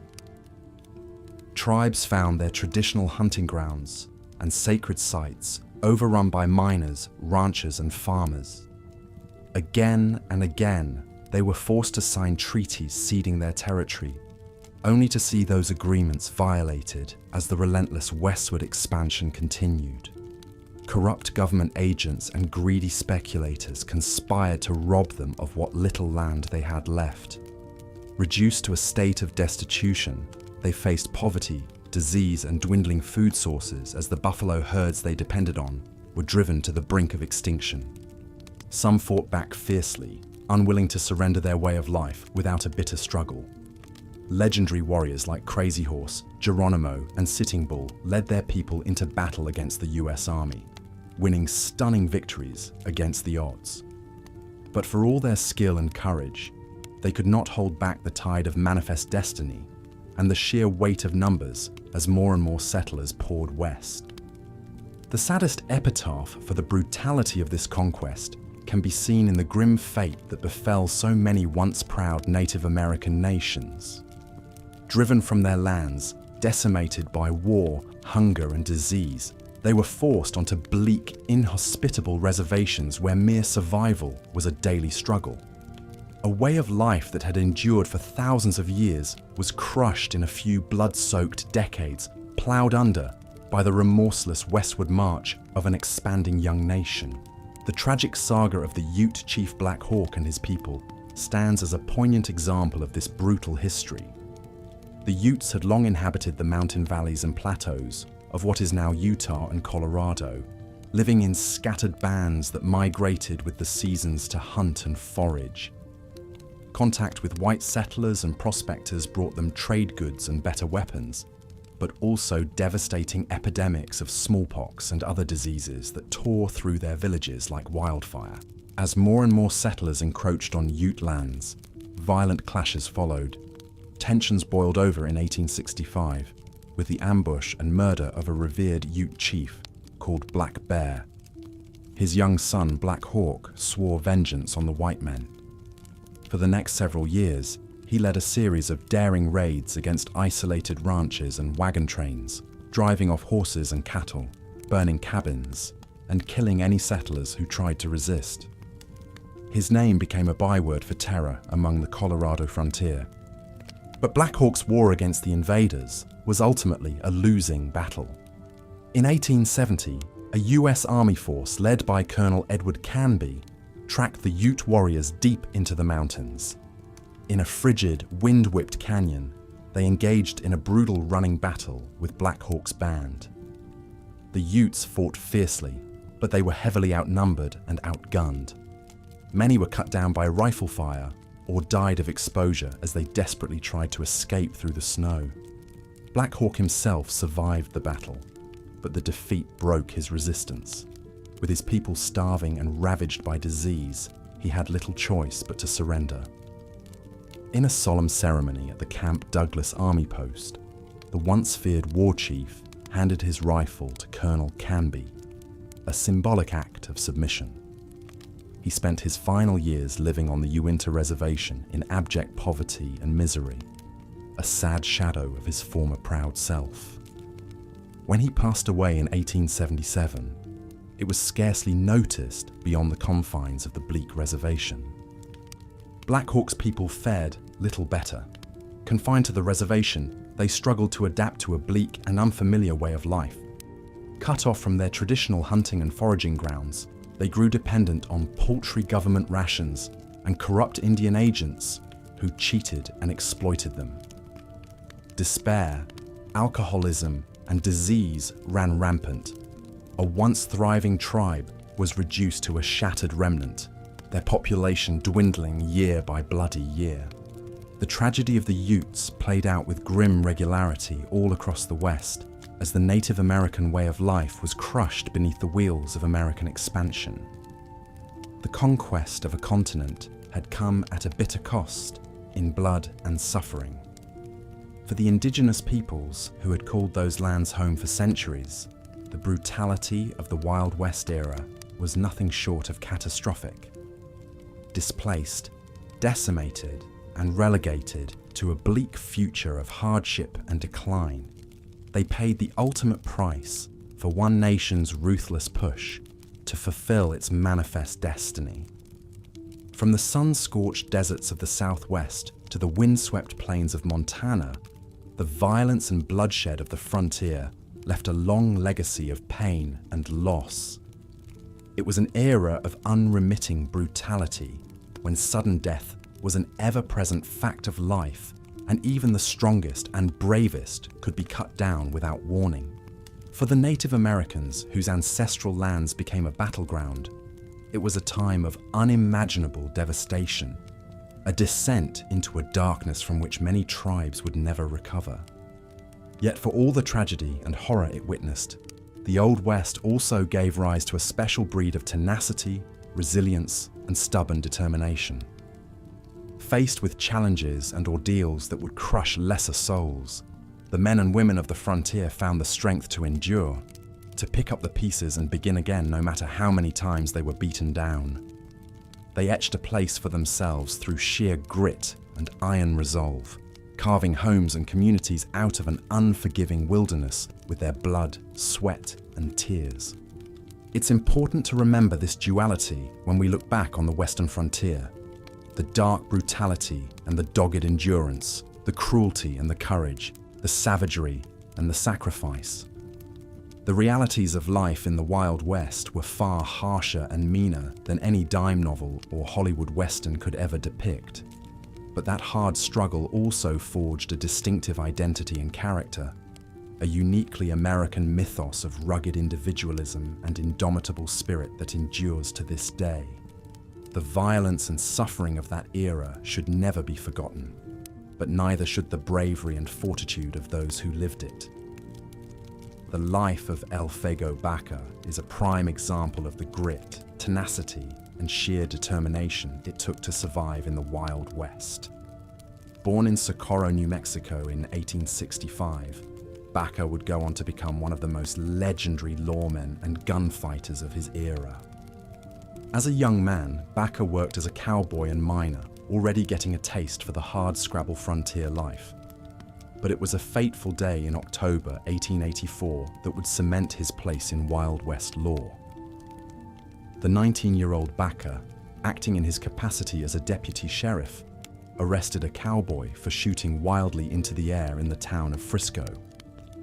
Outraged, the cowboy's fellow ranch hands, some 80 men strong, rode into town demanding Baca release their comrade. What followed was nothing short of incredible. Baca, refusing to back down, holed up in a small adobe jacal with only a single door and window. Over the next 33 hours, the angry mob fired thousands of bullets into the tiny building. Baca returned fire judiciously, making each shot count. Amazingly, not a single bullet struck Baca, while he himself felled 4 of his attackers. After the third day, the exhausted men finally called off their assault. Baca emerged, unscathed, into the sunlight. When arrested and tried for murder, he was acquitted, with the jury finding he had acted in self-defense. The extraordinary feat catapulted Baca to instant stardom. His story spread far and wide, a young Hispanic lawman single-handedly standing down a furious lynch mob. Baca would go on to a long and storied career in law enforcement, serving as a sheriff, US Marshal, and even a lawyer. He continued to display remarkable courage in the face of mortal danger. On one occasion, after arresting 2 notorious Texas outlaws, their compatriots ambushed Baca's posse. In the 10-minute gun battle that followed, Baca was shot in the stomach. Undeterred, he kept firing until the attackers fled. Then, he calmly doctored his own wound and rode 15 miles to the nearest town to treat his injury. Such astonishing feats of bravery, resilience, and coolness under fire weren't unique to El Fuego Baca. They were characteristic of many who made the Western frontier their home in the latter half of the 19th century. The Wild West demanded a special breed. Men and women of true grit who met the constant barrage of challenges and threats with steely determination. Life in the untamed West was undoubtedly brutal. Geographic isolation, economic hardship, the ever-present spectre of violence, and myriad natural dangers conspired to make every day a battle for survival. Yet in the face of these daunting obstacles, the indomitable human spirit persisted. Settlers streamed westward, lured by the promise of land, riches, and a chance at a better life. They traversed hostile landscapes, endured unforgiving climates, and carved out a tenuous existence on the frontier. It took men like Elphago Baka to impose some semblance of law and order amidst the chaos. Their stories, often more incredible than fiction, have become integral threads in the rich tapestry of American history.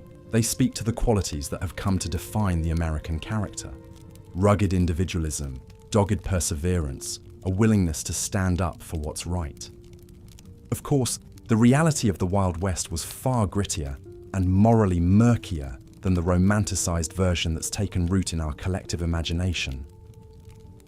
The conquest of the West came at a terrible cost, particularly for Native Americans who saw their way of life shattered and their populations decimated. Lawmen like Baka may have been heroes to the settlers, but to the indigenous peoples, they were often the enforcers of a painful, unjust dislocation. The taming of the frontier was a brutal, bloody business, shot through with racism, greed, and wanton destruction. It's a past that we're still grappling with today. Yet, there's no denying the powerful allure of the Wild West mythos. In our mind's eye, it remains a place of breathtaking vistas and larger-than-life characters, a crucible that forged an enduring American identity. The very harshness of frontier existence seems to imbue it with a certain romance, a nostalgia for a time when life was simpler, starker, more elemental. Perhaps that's why tales of the Old West continue to captivate us, generations removed from that bygone era. They transport us back to a world where every man had to be tough as leather, quick on the draw, and fiercely independent. A world where the likes of Elphago Baka could attain immortality through sheer force of will and courage. As we reflect on the brutal realities that shaped the frontier experience, it's worth considering what lessons that tumultuous chapter in our history might hold for us today. In an age of comfort and convenience, the Wild West reminds us of the fortitude, adaptability, and resilience of the human spirit. It stands as a testament to the ability to endure and even thrive in the face of extreme adversity. The world may have moved on from the lawless days of the frontier, but the qualities it demanded, grit, determination, courage in the face of danger, remain as vital as ever. They are the same qualities that animate stories like that of Elphago Baka, stories that will continue to capture our imagination for generations to come. For as long as hardship exists in human experience, we will be drawing inspiration from those who overcame the worst it had to offer. And so, as we drift off to sleep, let us dream of a time when the West was still wild, a harsh, unforgiving, yet strangely compelling world. A world that challenged the very limits of human endurance and resolve. In doing so, it shaped a nation and birthed a legend.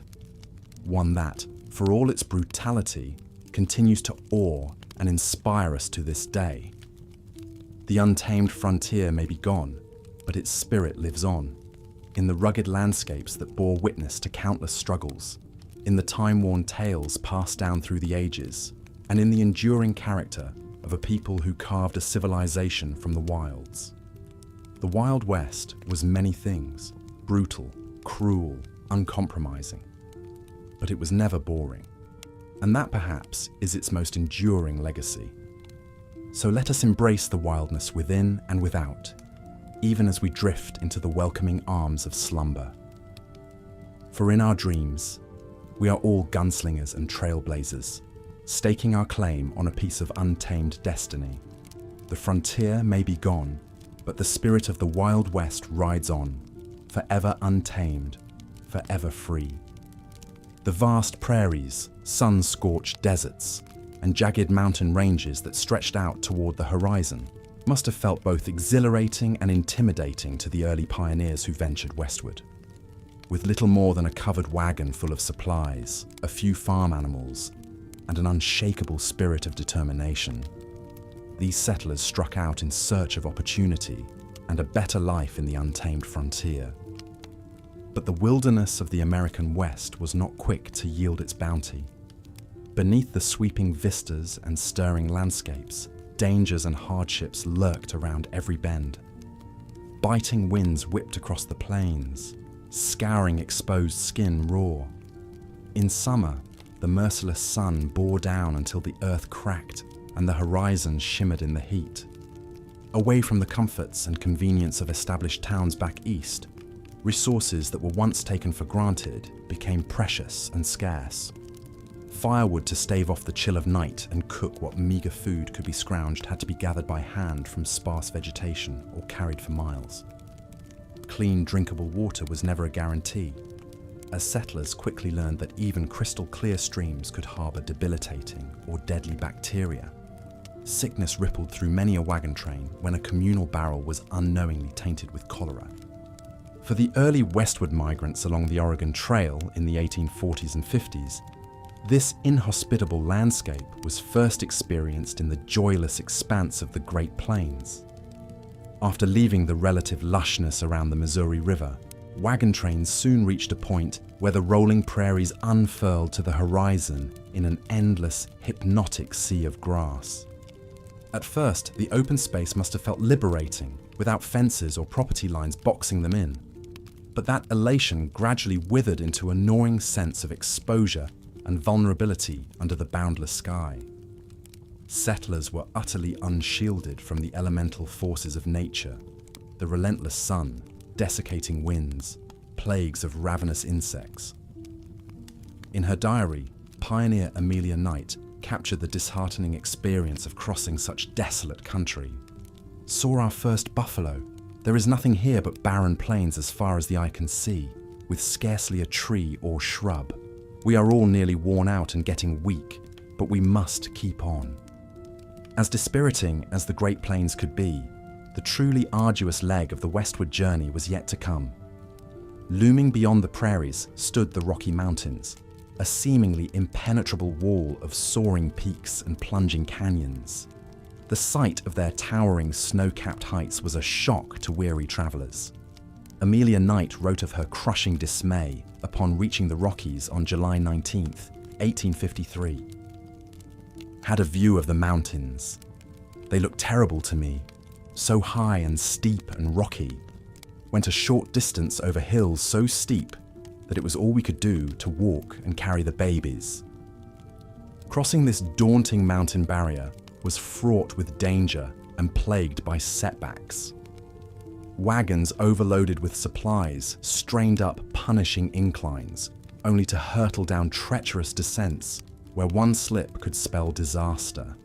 Narrow passes became choked with boulders, dislodged by the heavy traffic. Unseasonable blizzards at high elevation could maroon pioneers for weeks and doom their emaciated cattle.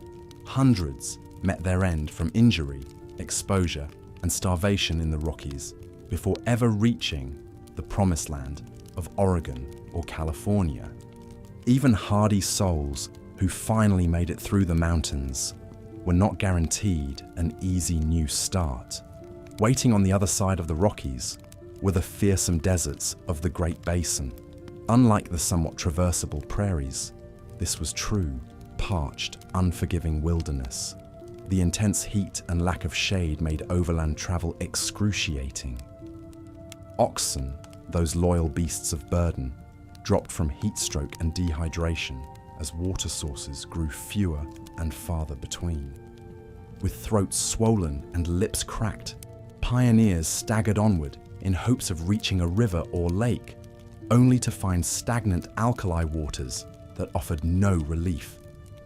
Haze from salt flats stung the eyes and obscured the path ahead. Swirling dust devils materialized from nowhere, pelting grit into every exposed crevice. In this unforgiving environment, even a small misfortune like a broken wagon wheel could spell doom if no help was near. Perhaps the ultimate cautionary tale of how brutal this landscape could be is the tragic fate of the Donner Party.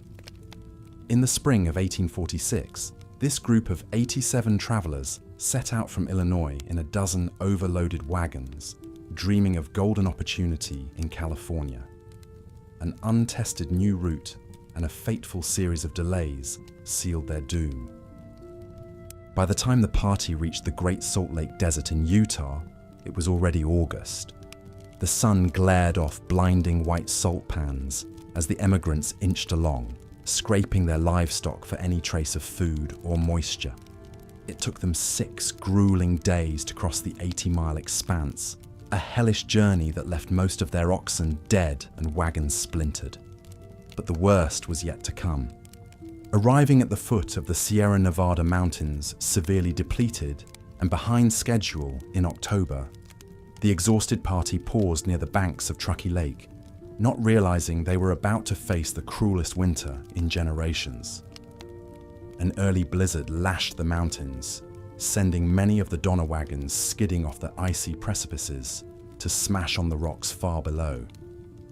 Some survivors retreated to rough cabins near the lake, while others huddled in tents and hovels, all pinned down by 10-foot snowdrifts in the frigid shadows of the peaks.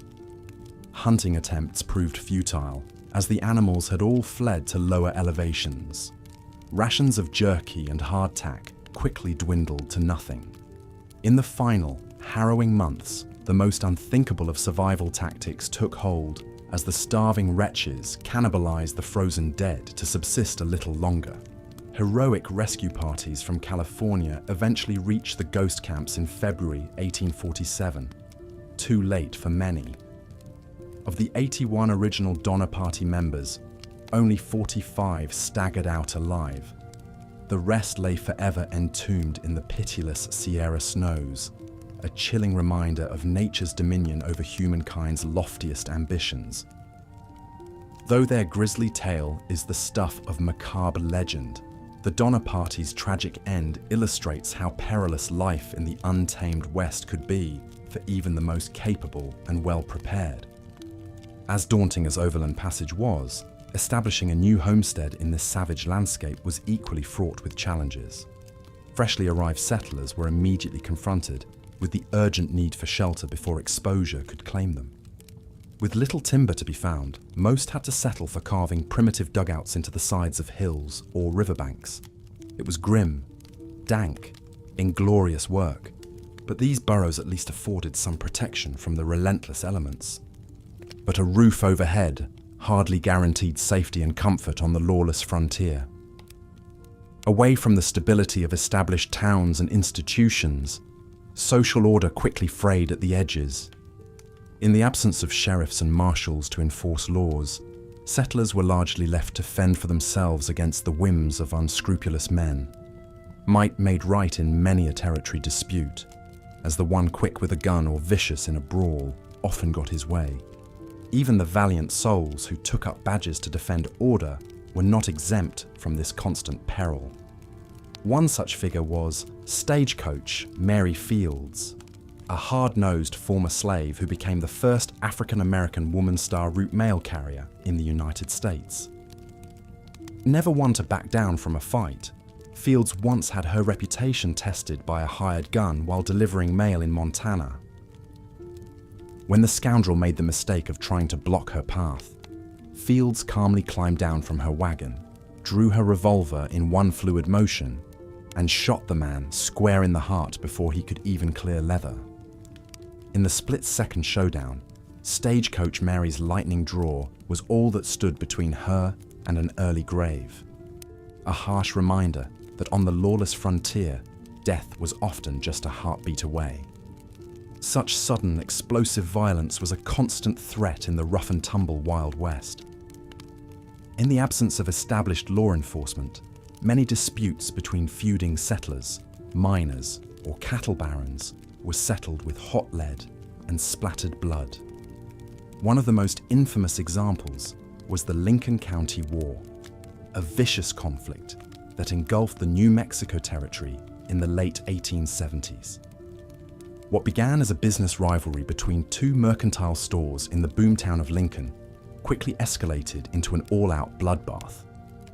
The entrenched establishment, represented by Irishman James Dolan and his partner John Riley, clashed with an upstart operation led by young Englishman John Tunstall and his attorney Alexander McSween.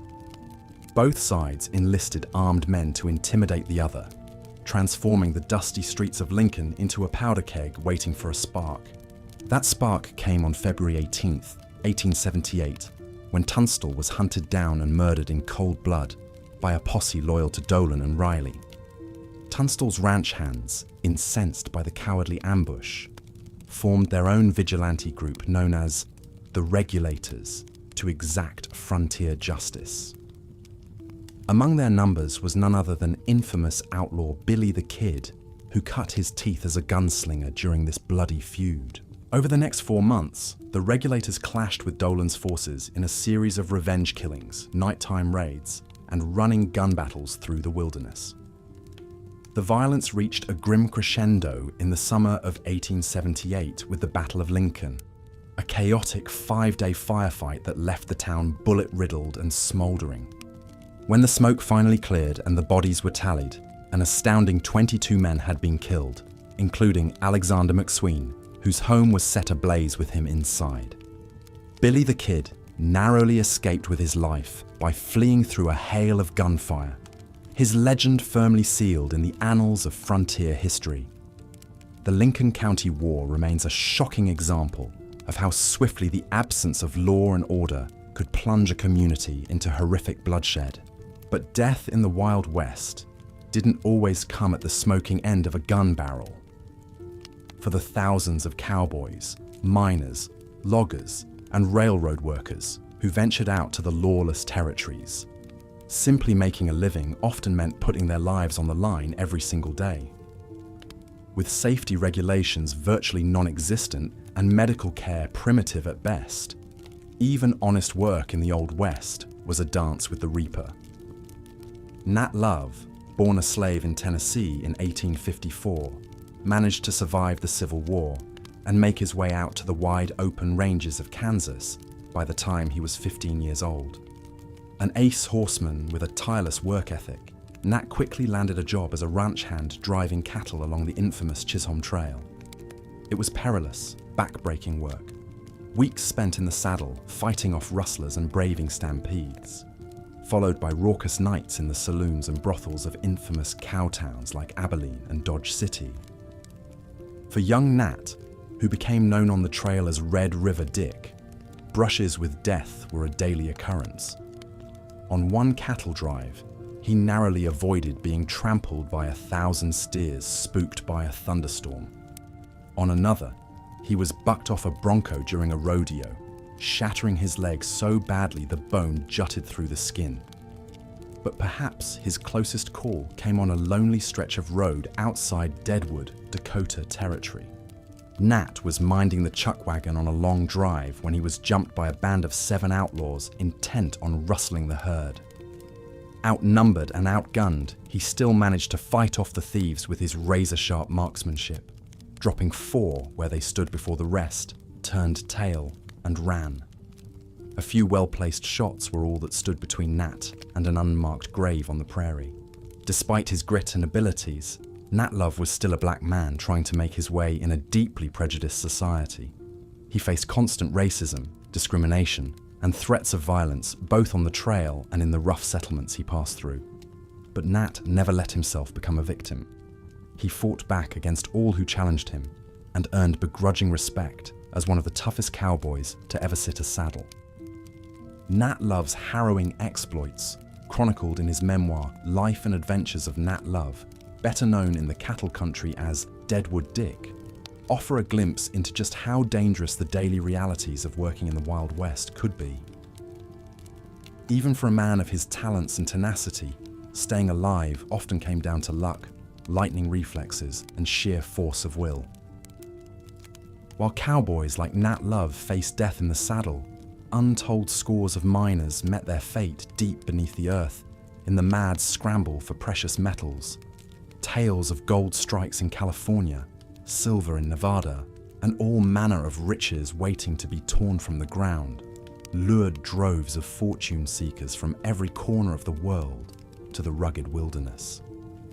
Most of these would-be tycoons arrived with little more than a pickaxe, a tin pan, and a head full of dreams, only to find that the true gold in them hills was elusive misery and an early grave. With no safety regulations to speak of and greed as the driving imperative, mining camps became festering hives of danger, disease, and desperation. Whether placer mining in icy mountain streams or hard rock mining deep underground, these greenhorns quickly learned the true costs of their trade.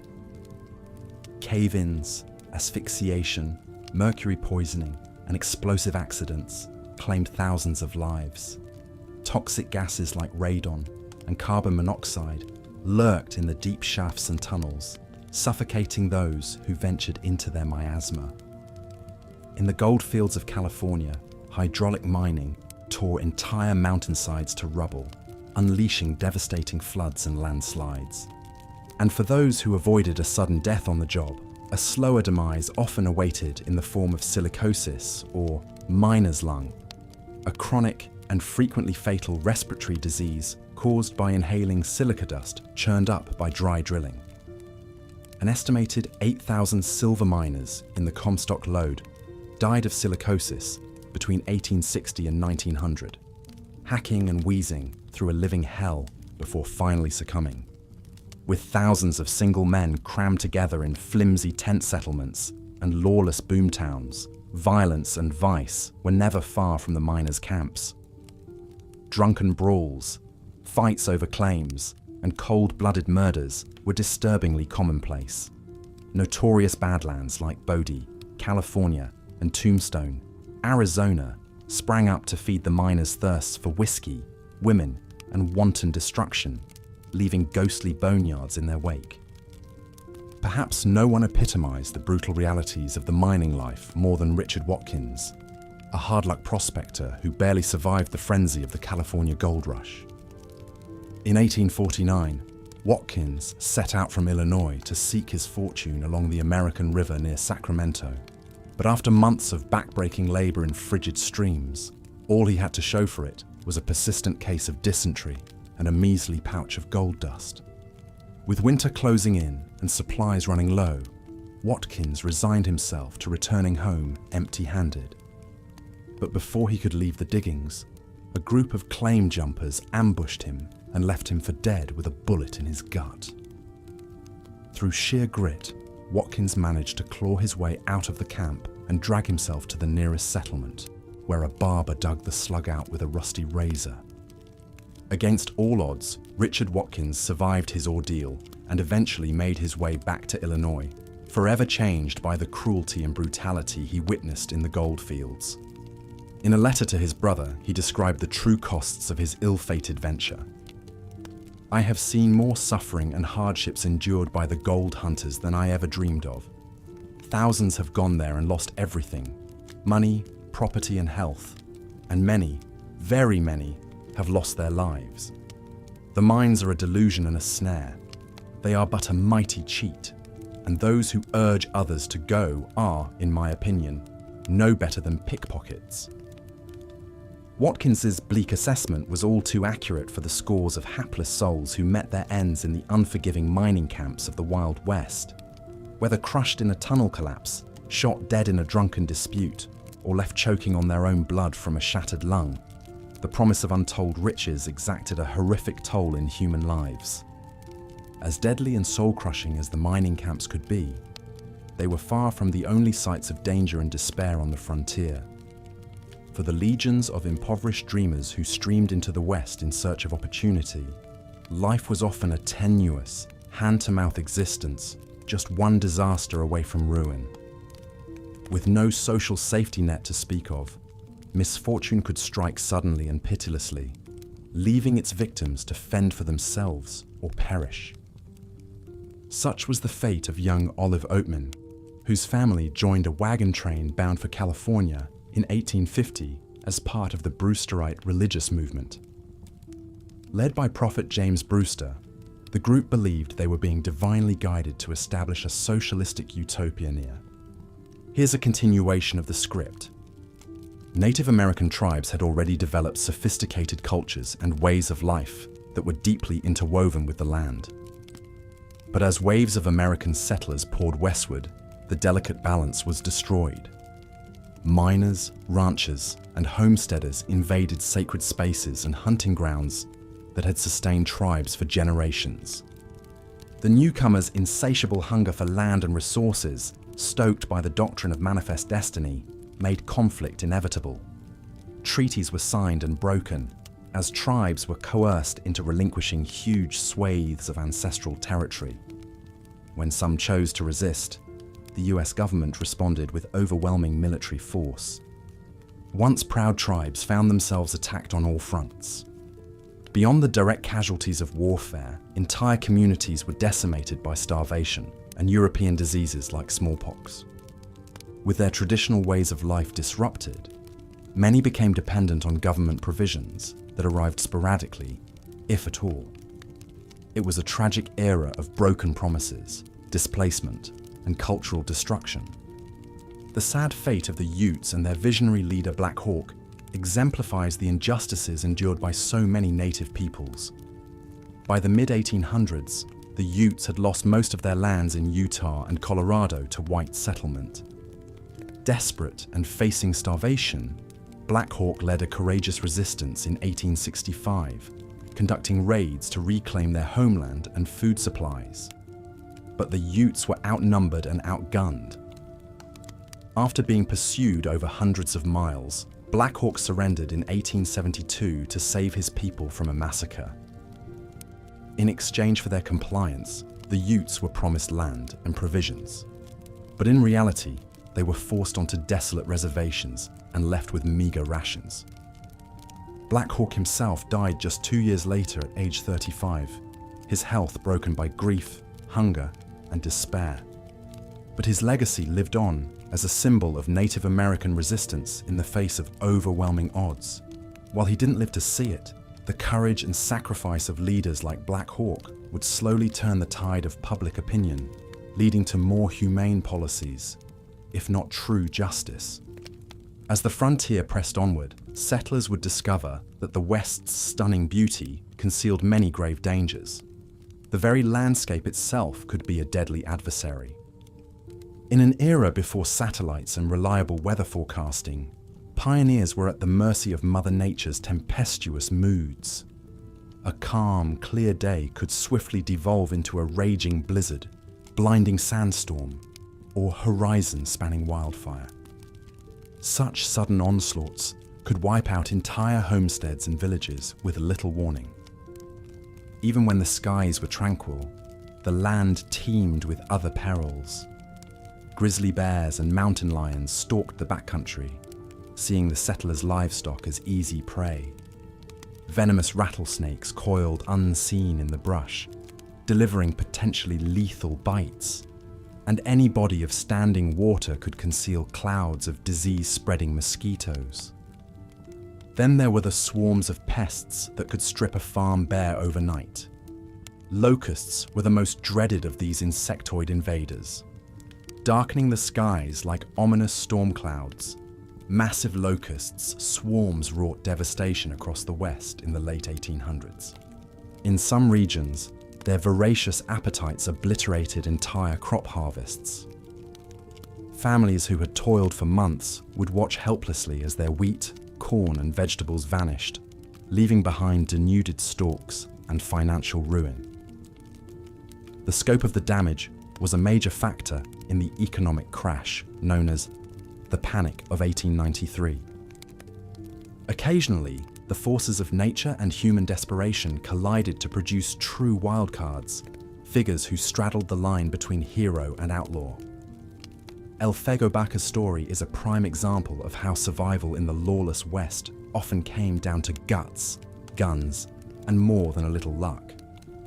Born in 1865 in Socorro, New Mexico, Baca was a living embodiment of the untamed frontier.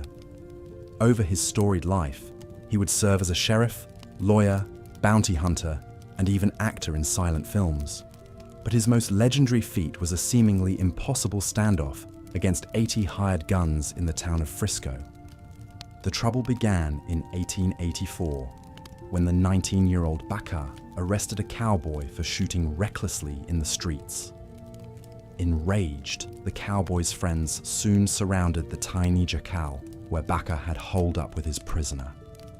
A furious gunfight erupted, with the posse firing over 4,000 rounds into the flimsy mud walls. Miraculously, Baka escaped unscathed after 36 hours pinned down, having killed 4 of his attackers. The building was later found to be riddled with over 400 bullet holes. Baka's astonishing display of poise under fire earned him the nickname the Mexican Deadeye and cemented his status as a folk hero. But such tales of miraculous survival were the exception in the Old West, not the rule. For every El Fuego Baka who managed to beat the odds, countless others perished lonely, unsung deaths.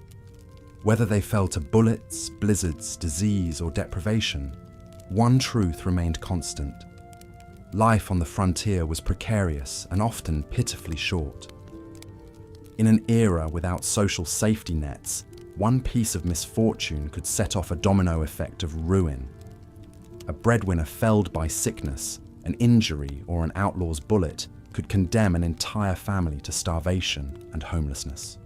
Orphaned children like Olive Oatman found themselves cast into nightmarish ordeals of survival. Born in Illinois in 1837, Olive was just 14 when her family joined a wagon train heading for California. But on the banks of the Gila River in present-day Arizona, the expedition was attacked by a group of Native Americans, likely from the Yavapai tribe. Olive's parents and 4 of her siblings were killed in the raid. Along with her 7-year-old sister, Mary Ann, Olive was abducted and enslaved by the tribe. For a year, the sisters endured abuse and grueling manual labor. Then they were traded to the Mojave people, who tattooed the girls' chins and arms in keeping with tribal custom.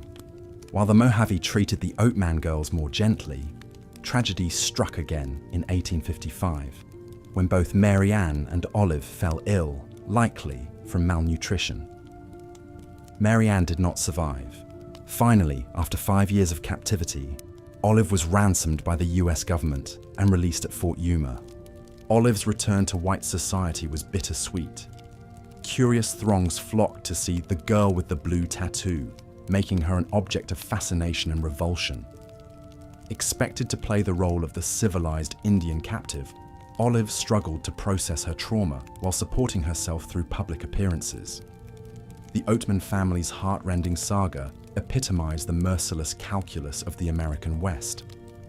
One never knew when a twist of fate might shatter families and leave survivors scarred for life. For those seeking to put down roots and build new communities, it was a sobering reality indeed.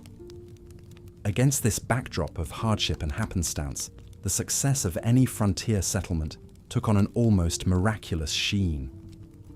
It is a testament to the indomitable spirit of those pioneers that they managed to scratch out an existence at all, let alone build the foundations of mighty states. But as the West became more populous and interconnected, the anarchic conditions of the early frontier began to evolve. Stagecoach lines, railroads, and telegraph wires slowly knit the isolated outposts into a more cohesive whole. With improved communication and transportation came more centralized governance and law enforcement.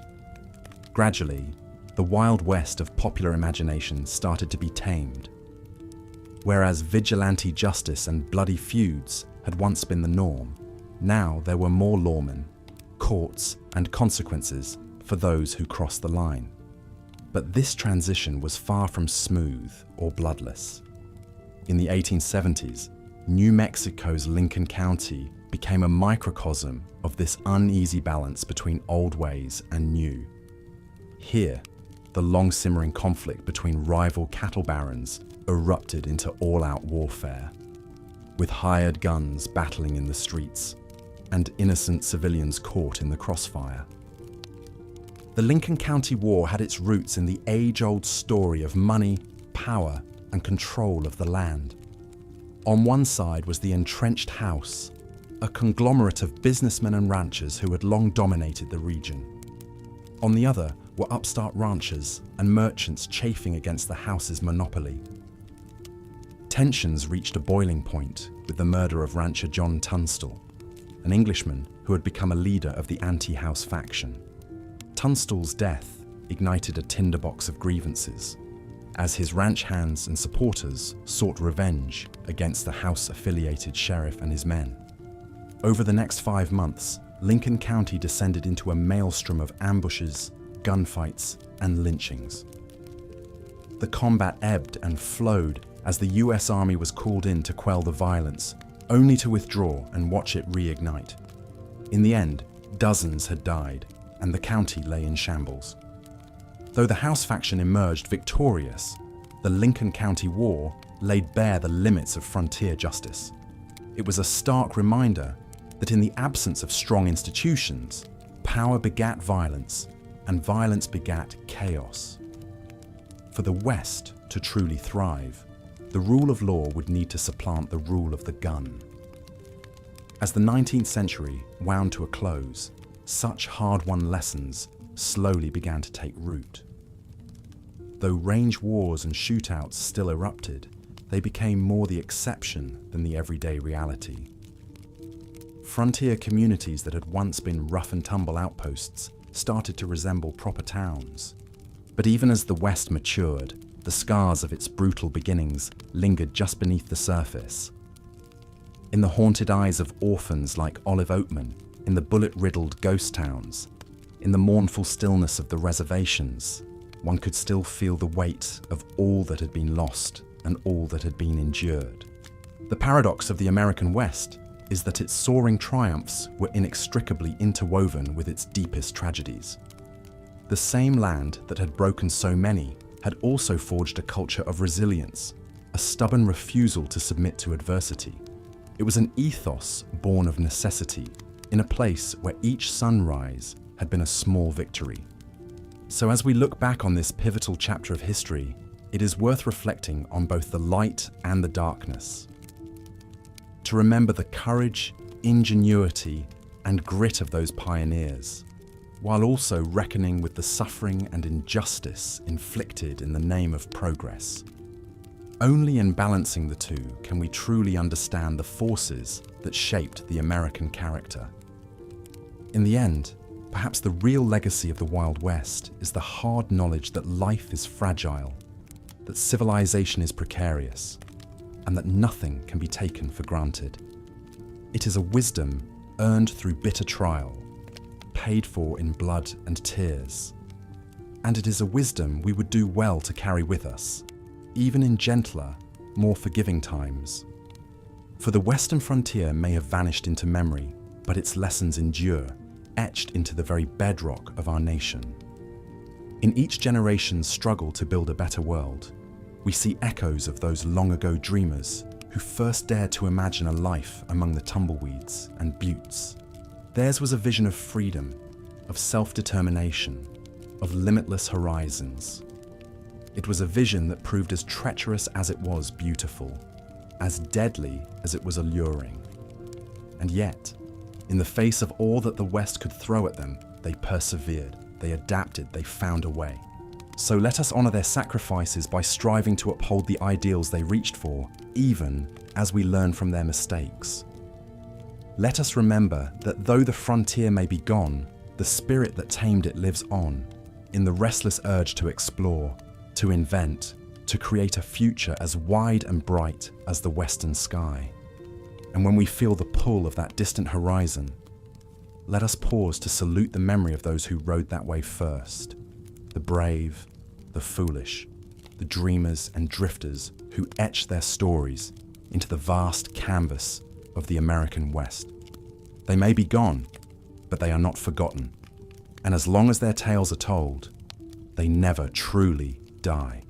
So rest easy, weary time traveler, and let your thoughts wander back to a wilder, more untamed era, to a time when the world was young and the West was wide, and each new day dawned like a promise, waiting to be fulfilled. And may you find, in the fading echoes of hoofbeats and gunshots, a reminder of all that we once were, and all that we might yet become. As we've seen, life in the Wild West was a far cry from the romanticized tales of noble cowboys and charming outlaws. The daily reality for most settlers was a harsh, unforgiving existence fraught with constant dangers and hardships. One of the most formidable obstacles pioneers faced was the rugged, inhospitable landscape itself. Vast stretches of scorching desert, treacherous mountain passes, and sun-baked plains stretched endlessly to the horizon. Towering redwoods and impassable canyons stood as silent sentinels, indifferent to the fates of those who dared to enter their domain. Water was often scarce and precious, with settlers clustering near the few reliable rivers and streams that crisscrossed the region. Flash floods could sweep away a homestead in seconds, while brutal blizzards buried the frontier in an icy shroud for months on end. The very earth seemed fickle and capricious, reluctant to yield its bounty without a bitter fight. Eking out a living required backbreaking toil from sunup to sundown, with families struggling to raise crops and livestock in an environment that often seemed hostile to all life. Perhaps no story captures the horrors of taming the western wilderness quite like the gruesome tale of the ill-fated Donner Party. In the spring of 1846, a group of some 87 settlers departed Illinois, dreaming of greener pastures in the lush valleys of California. Little did they know that their arduous 2,500-mile journey would soon devolve into a desperate fight for survival. Beset by delays and fateful decisions, the party found themselves stranded high in the icy peaks of the Sierra Nevada mountains as winter closed in. Pummeled by relentless blizzards and drifting snow, the settlers huddled in crude cabins and tattered tents, slowly starving as their meager food stores dwindled. Some tried to press on, only to succumb to the numbing cold and disappear forever into the howling snowstorms. Others perished from disease and infections that ravaged their weakened bodies. And as the cruel winter dragged on, the unimaginable occurred. The desperate survivors resorted to cannibalism, feeding on the flesh of their fallen comrades to stave off the gnawing ache of hunger. When relief parties finally reached the Donner Camp in February of 1847, only 48 emaciated survivors remained, many of them shattered in mind and body. The macabre details of their ordeal quickly scandalized the nation, serving as a grim reminder of the merciless brutality of the untamed West. But even for those lucky settlers who didn't meet such a grisly fate, daily life on the frontier was still fraught with myriad dangers and challenges. Beyond the unforgiving elements, they also had to contend with the utter lack of law and order in the fledgling Western territories. In the early days of westward expansion, the frontier remained a largely ungoverned wilderness. Proper lawmen and judicial systems were slow to be established, leaving settlers with little recourse or protection. Vigilante justice often reigned supreme, with wronged parties taking matters into their own hands to settle scores and disputes. Without the firm hand of the law to keep the peace, the Wild West soon earned its reputation as a haven for outlaws, bandits, and ruthless opportunists. Drawn by the promise of gold, land, and the chance to start anew, all manner of unsavory characters flocked to the untamed frontier, preying on those weaker or less wily than themselves. Highway robbers lay in wait along lonely stretches of trail, relieving unwary travelers of their valuables at gunpoint. Smooth-talking swindlers worked the saloons and gambling halls, cheating greenhorns out of their hard-earned cash with rigged games and empty promises. And corrupt officials used their power to line their own pockets, selling out the public trust to the highest bidder. In the face of such blatant injustice, some brave souls took it upon themselves to stand up for what was right, no matter the risk. One such figure was Mary Fields, better known by her nickname Stagecoach Mary. Born a slave in Tennessee in 1832, Fields eventually made her way out west after the Civil War, settling in the wilds of Montana. There, she found work as a mail carrier, earning a reputation as one of the toughest and most reliable riders in the territory. Fields was a force to be reckoned with, standing over 6 feet tall and packing a pair of six-shooters and a biting wit. She never backed down from a fight and was known for her unflinching courage in the face of danger. Legend has it that one fateful day, a hired gun came to town looking to settle an old score with stagecoach Mary. The brash young outlaw called her out into the street for a shootout at high noon, expecting an easy victory over a lowly black woman. But he gravely underestimated his opponent's mettle. As a curious crowd gathered to watch the impending duel, Mary strode out to face her challenger, steely-eyed and unafraid. The two stared each other down for a long moment, hands hovering over their holstered pistols. Then, in a flash, Mary drew her sidearm and squeezed off a shot, striking the cocky gunslinger square between the eyes before he could even clear his holster. As the lifeless body crumpled to the ground, Mary calmly holstered her weapon and went about her business. Just another day on the job for the indomitable stagecoach Mary.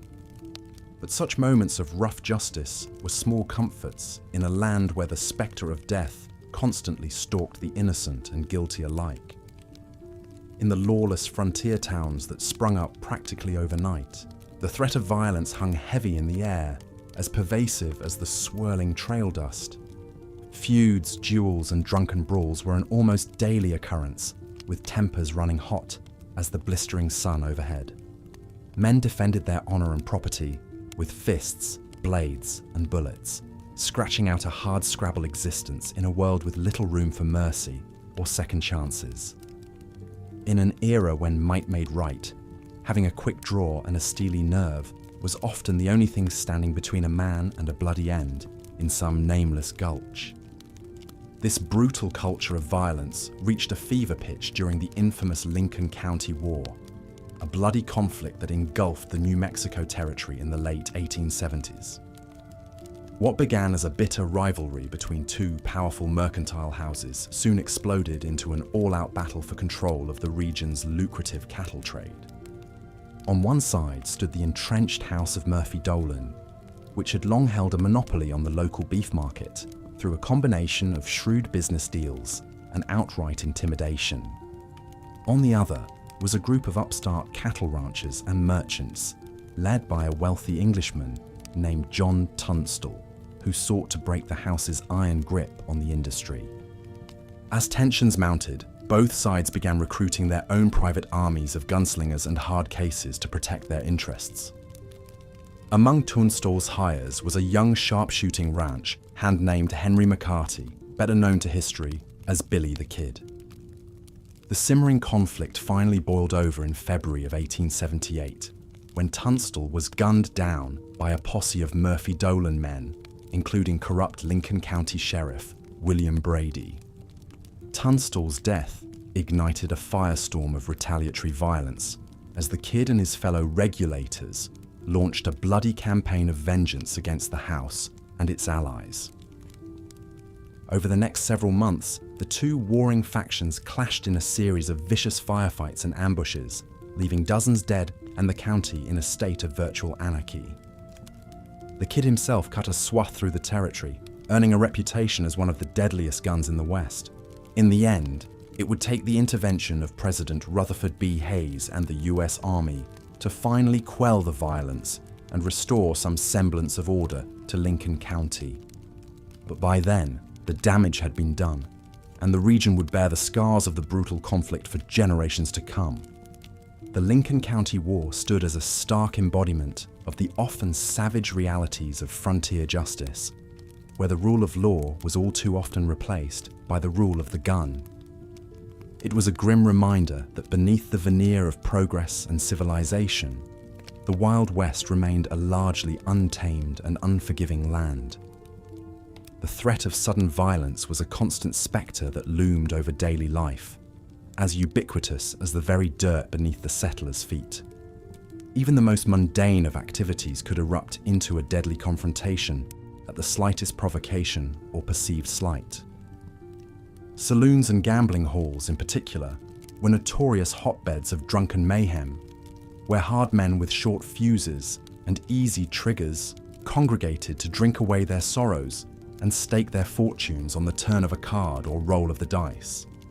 In these rowdy establishments, the heady mix of whiskey, testosterone, and hair-trigger tempers proved a volatile brew, with disputes over cheating, unpaid debts, or wounded pride often erupting into all-out brawls. Chairs were smashed, bottles broken over heads, and bullets flew with reckless abandon as men fought tooth and nail to assert their dominance over each other. More than a few hapless souls met their untimely ends in such squalid surroundings, bleeding out on the sawdust floor of some dingy barroom with a bullet in their gut or a knife in their back. It was a harsh and unforgiving world where life was often nasty, brutish, and short. But even for those who managed to avoid a violent end, the grinding hardship and backbreaking labour of frontier life took an equally heavy toll.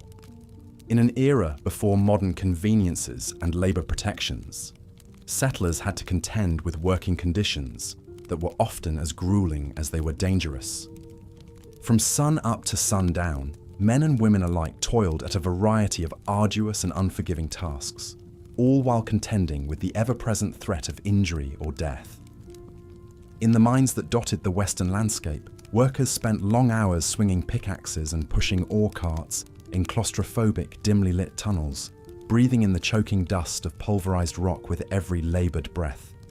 Cave-ins, explosions, and toxic gases claimed countless lives, while the lucky ones often emerged with their bodies broken and their lungs permanently scarred from a lifetime of hard labor. The distant thunder of collapsing shafts and the mournful wail of newly made widows became a grim soundtrack to daily life in the mining camps. On the sprawling cattle ranches that fueled the booming beef industry, cowhands faced their own set of challenges and dangers. Long days in the saddle beneath the scorching sun, driving ornery herds across miles of parched and unforgiving terrain. The constant threat of stampedes, rustlers, and hostile natives, not to mention the ever-present danger of being thrown from a bucking bronco or gored by an ornery longhorn bull. It was a hard and thankless job, one that left many a cowpoke battered, broken, and spat out by the unforgiving frontier. For the brave souls who answered the call of the railroad, building the iron highways that would finally tame the wild and connect the coasts, the work was no less brutal. Laboring from dawn to dusk, crews laid mile after mile of heavy track across sun-baked plains and through twisting mountain passes, driving spikes and hauling timber with nothing but raw muscle and sheer grit. The work was backbreaking, the living conditions squalid, and the dangers ever-present. Boiler explosions, crushing injuries from wayward ballast or malfunctioning equipment, and even attacks by hostile tribes who saw the railroad as a threat to their way of life. Many a labourer met a grisly end beneath the relentless wheels of progress, their sacrifice paving the way for a new era of transportation and commerce. But perhaps no job in the Old West was quite as dangerous or grueling as that of the lumberjack, the hardened men who felled the mighty redwoods and pines that would build a nation. Armed with little more than axes, crosscut saws, and raw determination, these rough-hewn loggers ventured deep into the virgin forests of the frontier, braving towering giants that could crush a man like a bug if he misstepped. Injuries were a fact of daily life, from severed limbs to catastrophic blunt trauma from falling timber. And even for those who escaped the physical toll of the job, the isolation and harsh living conditions took a heavy mental and emotional toll. Many a lumberjack turned to the bottle to escape the grinding loneliness and despair, drowning their sorrows in cheap whiskey and bawdy camp songs. Through it all, these hard-scrabble settlers and labourers struggled to eke out a living and build a better life for themselves and their families. But for many, the promise of the frontier proved little more than a cruel mirage, a shimmering dream that dissolved into the harsh light of reality. life on the frontier was an often Hobbesian existence, a daily struggle marked by grinding poverty and economic hardship. For all but a lucky few, the fabled riches of the West remained tantalizingly out of reach, a mocking reminder of the gulf between the myth and the reality. Many settlers arrived with little more than the clothes on their backs and a few meager possessions, dreaming of staking their claim and building a better life in the untamed wilderness. But the unforgiving landscape and harsh realities of frontier living quickly took their toll, leaving many struggling just to survive from one day to the next. Crop failures and droughts could wipe out a season's worth of back-breaking labor in the blink of an eye, leaving families destitute and starving. Plagues of locusts descended on fields like biblical curses, stripping the land bare and reducing once thriving homesteads to desolate ruins. In the face of such relentless hardship, many settlers found themselves at the mercy of wealthy cattle barons and railroad tycoons, who exploited their desperation and vulnerability for their own gain. These powerful men wielded outsized influence in the loosely governed territories, using their wealth and connections to bend the law to their will and crush any who dared to stand against them. For the poor and disenfranchised, there was little recourse or refuge in the dog-eat-dog world of the Wild West. With no social safety net to catch them when they fell, many were left to fend for themselves, living hand-to-mouth and praying for a break that all too often never came. The story of Olive Oatman stands as a poignant and heartbreaking example of the cruel twists of fate that could befall even the most innocent on the unforgiving frontier. Born to a family of Illinois farmers in 1837, Olive was just 14 years old when her parents decided to join a wagon train bound for California, dreaming of a better life in the golden land of opportunity. But disaster struck just a few months into their journey when the family was attacked by a group of hostile Yavapai warriors in what is now Arizona. Olive's parents and 4 of her siblings were brutally murdered in front of her eyes, their bodies left to rot under the merciless desert sun. Olive and her 7-year-old sister Mary Ann were taken captive by the raiders, who brought them back to their village as slaves. For the next year, the girls endured unspeakable hardships and abuse at the hands of their captors, forced to perform back-breaking labor and scavenge for scraps of food just to survive. As if their ordeal wasn't horrific enough, a severe drought struck the region, plunging the tribe into famine and desperation. Unable to feed their captives any longer, the Yavapai sold the sisters to a neighboring band of Mojave Indians.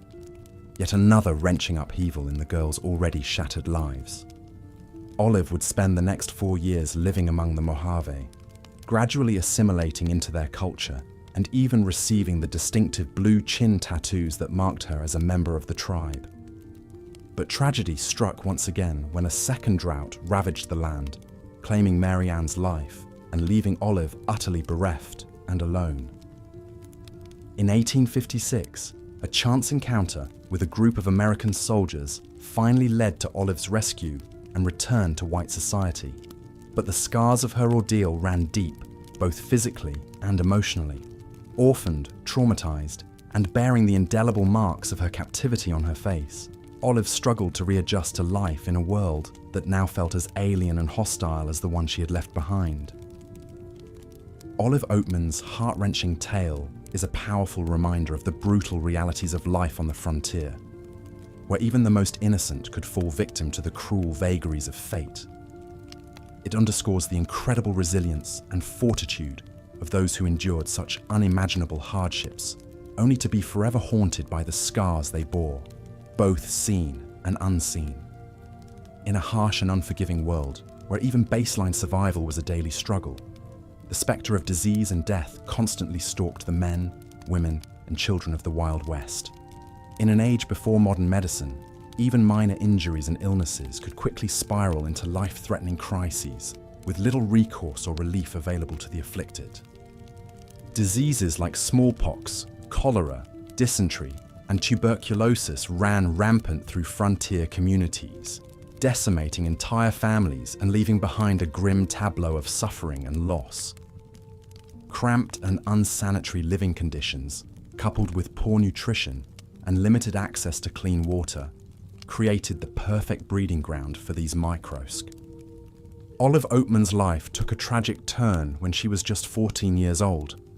In 1851, Olive was traveling west with her Mormon family from Illinois to California when their wagon was attacked by a group of Native Americans, likely from the Yavapai tribe, in what is now Arizona. Olive witnessed the brutal massacre of her parents and 4 of her siblings. Only she and her 7-year-old sister Mary Ann survived, taken captive by the raiders. The girls lived with the Yavapai for about a year, forced to forage for food, gather firewood, and endure harsh conditions. They were beaten if they did not work hard enough. Olive later described the trauma of this time, saying, "We were captives and must submit to our fate or die." In 1852, the Yavapai traded the sisters to the Mojave people. This was actually a stroke of luck.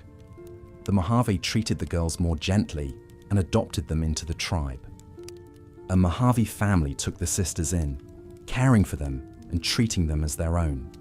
They were given new names. Olive became Och and Mary Ann Topeka. The Mojave chief Espanola and his wife Espanio became like second parents to the girls. During her time with the Mojave, Olive received the distinctive blue tattoo on her chin that marked her as a member of the tribe. The tattoo was a series of vertical blue lines from her lower lip to below her chin. Olive lived with the Mojave for 4 years, until a devastating smallpox outbreak and drought led to food scarcity. Tragically, Mary Ann did not survive this period, succumbing to starvation in 1855. In 1856, Olive's ordeal finally ended when rumors of a white girl living with the Mojave reached the authorities at Fort Yuma in California. After some negotiations, the Mojave agreed to release 16-year-old Olive to the fort in exchange for blankets and horses. Olive was soon reunited with her brother Lorenzo, who had survived the attack 5 years earlier and had never stopped searching for his sisters. Returning to white society brought new challenges for Olive. Although she became a celebrity and even collaborated on a best-selling book about her experiences called Life Among the Indians, she struggled to adapt. Her Mojave chin tattoo marked her as different, and she faced harsh judgment and rumors. Through it all, Olive never spoke negatively of her time with the tribes, instead promoting understanding between the two cultures. In a sad postscript to Olive's tale, the year after her release, the Mojave tribe suffered a brutal attack from the US Army, despite their peaceful relations. Crops and food stores were destroyed, leaving the tribe facing starvation. Olive actually took up a collection to try to provide some relief to her former adopted family. Olive Oatman's story reflects the brutal realities and cultural conflicts of the frontier West. Orphaned, kidnapped, traded between tribes, and forced to struggle for mere survival, her early life was marked by tragedy and hardship. And even after her release, the judgment and lack of understanding she faced shows how social divisions ran deep. Yet Olive's endurance through harrowing circumstances and her ability to find some solace and kinship even among her captors also reflects the strength and adaptability it took to survive in this unforgiving time and place. The precarious existence of frontier life hung in the balance not just due to human conflicts and scarcities, but also because of the whims of Mother Nature herself. The American West was a land of climatic extremes and natural dangers that could strike at any moment. Severe weather events, from lethal blizzards to crop-withering droughts, were a fact of life for settlers. And the untamed landscape concealed threats from fearsome creatures and fast-spreading wildfires. Few natural disasters so thoroughly devastated the economy of the frontier West as the locust swarms of the early 1870s. Massive dark clouds of the swarming insects, so thick they blotted out the sun, descended on farms and fields across the Great Plains, devouring everything in their path. When the swarms finally dissipated, a region once ripe with crops had been stripped bare. The locusts struck at a time when the frontier economy was already struggling under the weight of a financial panic and recession. Banks and businesses were failing, unemployment was rising, and drought had already made the harvest meager. When the locusts wiped out what little crops had survived, it was a brutal blow. Suddenly food was scarce, and any hope for a profitable harvest to pay off debts and see families through the winter was gone. Many simply went hungry. Malnutrition and starvation became real threats as the winter of 1873 approached, with barren fields and empty pantries. Those with the means to do so packed up and abandoned their land, relinquishing their homestead claims and heading back east. It's estimated that the population of Kansas dropped by nearly 30% during the grasshopper plague. Dreams of a new life in the West had been dashed by a ravenous insect smaller than a paperclip.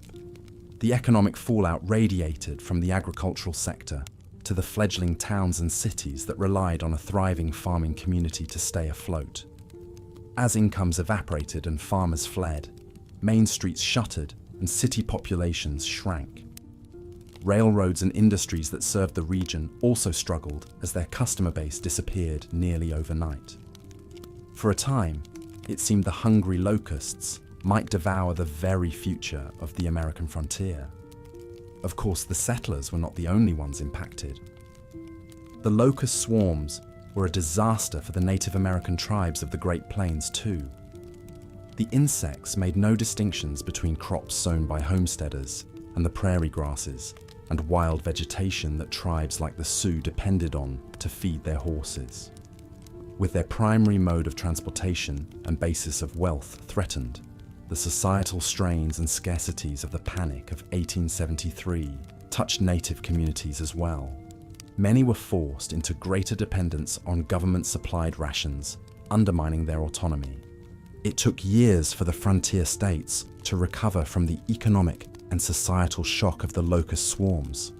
Some areas never fully bounced back, with the combined blows of drought, recession, and insect infestation forever stunting their growth. The grasshopper plague served as a stark reminder of how precarious life in the West really was. A sunny, thriving homestead could, in a matter of hours, be reduced to a barren wasteland by a force of nature beyond anyone's control. It was a hard lesson learned for the settlers, one that shook the confidence of even the heartiest pioneers and shattered the myth of the inexhaustibly abundant frontier. But even more fearsome than any swarm of insects was the prospect of facing down a furious grizzly bear. In the 1880s New Mexico, a bold young frontierswoman named Susan McSween would find herself in just such a terrifying scenario while out riding with a friend in the foothills of the Sacramento Mountains. At just 20 years old, the recently widowed Susan had already lived through her share of Western violence, having lost her husband to a shootout during the Lincoln County War. But nothing could have prepared her for this encounter with one of the frontier's apex predators. As Susan and her friend picked their way through a narrow ravine, their horses suddenly grew agitated, tossing their heads and dancing nervously. Moments later, the women spotted the cause of their distress: a massive grizzly bear rearing up on its hind legs on a rocky ledge above them. The creature let out a bone-chilling roar before dropping to all fours and beginning to lumber down the slope, making a beeline for the terrified riders. There was no time to flee. The tight walls of the ravine, the panicking horses, and the quickly advancing bear made escape impossible. Susan's friend began to scream, while Susan frantically grabbed for the rifle in her saddle scabbard. She had never been a particularly skilled shot, and her husband had handled most of the hunting, but she was the only thing standing between them and a mauling. Trying to steady her trembling hands, Susan raised the rifle and took aim at the charging grizzly. At this range, it was an easy shot, but a minor wound would only enrage the animal further. She had to make it count. As the bear closed the distance with terrifying speed, Susan squeezed the trigger. The shot rang out, echoing off the narrow canyon walls. At first, it seemed to have no effect, as the bear continued its furious charge. Susan fumbled to reload, fearing the worst. But then, just a few yards from the horses, the great bear stumbled. The wind left its lungs in a heaving sigh, and its legs crumpled beneath it as it crashed to the ground, felled by Susan's shot. The bullet had found its mark, piercing the bear's heart and lungs. The incredible luck of this shot, with an early model rifle under terrifying circumstances, was not lost on Susan. She would later marvel that, "I have never been able to tell how I chanced to hit the bear at all." Susan's close call with the Sacramento mountain grizzly bear quickly took on larger-than-life status in the tales told around the frontier. In retellings, the bear grew to impossible sizes. The stakes rose to even more harrowing heights. It's a reminder of how a single dramatic moment could be woven into Western lore, the facts massaged to create a mythic story of frontier survival against towering odds. But for the very real people who lived through these heart-pounding encounters, the fear and adrenaline were far from the stuff of exciting stories. Close calls with nature's fury were a stark reminder of how quickly death could strike on the frontier, whether by fang, claw, bullet, or act of God. Surviving to see another day in the face of such threats was a feat worthy of acclaim, but also a somber warning to never let one's guard down in a land so full of danger. Despite her brush with death in the mountains, Susan McSween would go on to live a long and extraordinary life. A savvy businesswoman and renowned frontier beauty, she played a key role in developing the ranching and mining economy of New Mexico, amassing a small fortune along the way.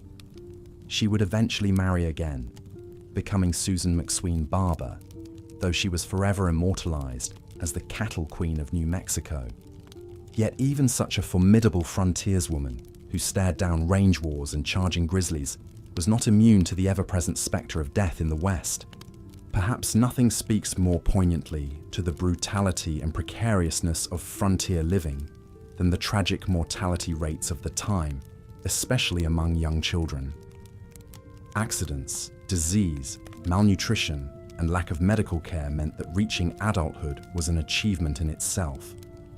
It's estimated that in the 1800s frontier towns, a staggering 30 to 50% of children did not live to see their 5th birthday.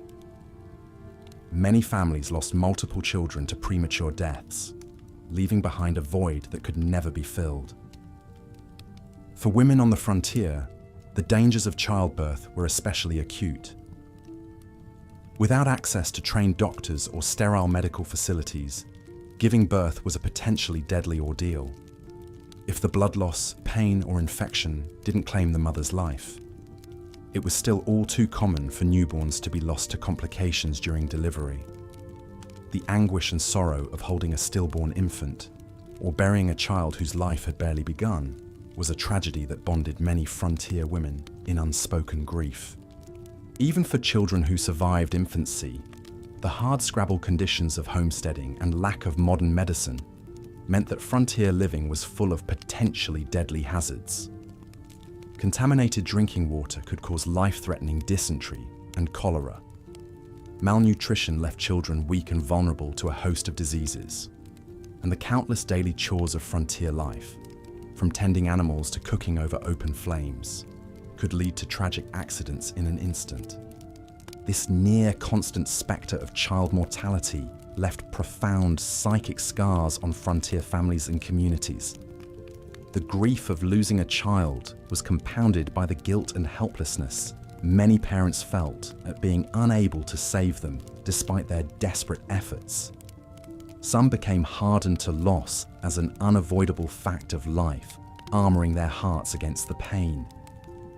Others poured their anguish into ensuring the survival of their remaining children at all costs. It's difficult to imagine the emotional toll this took on even the most resilient of settlers.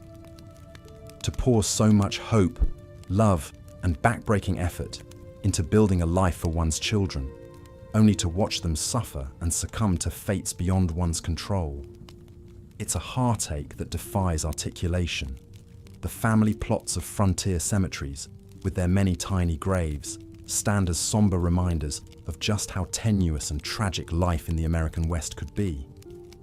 In conclusion, while popular culture tends to mythologize and romanticize the Wild West, the realities for those who actually lived on the frontier were often harsh, unforgiving, and downright brutal.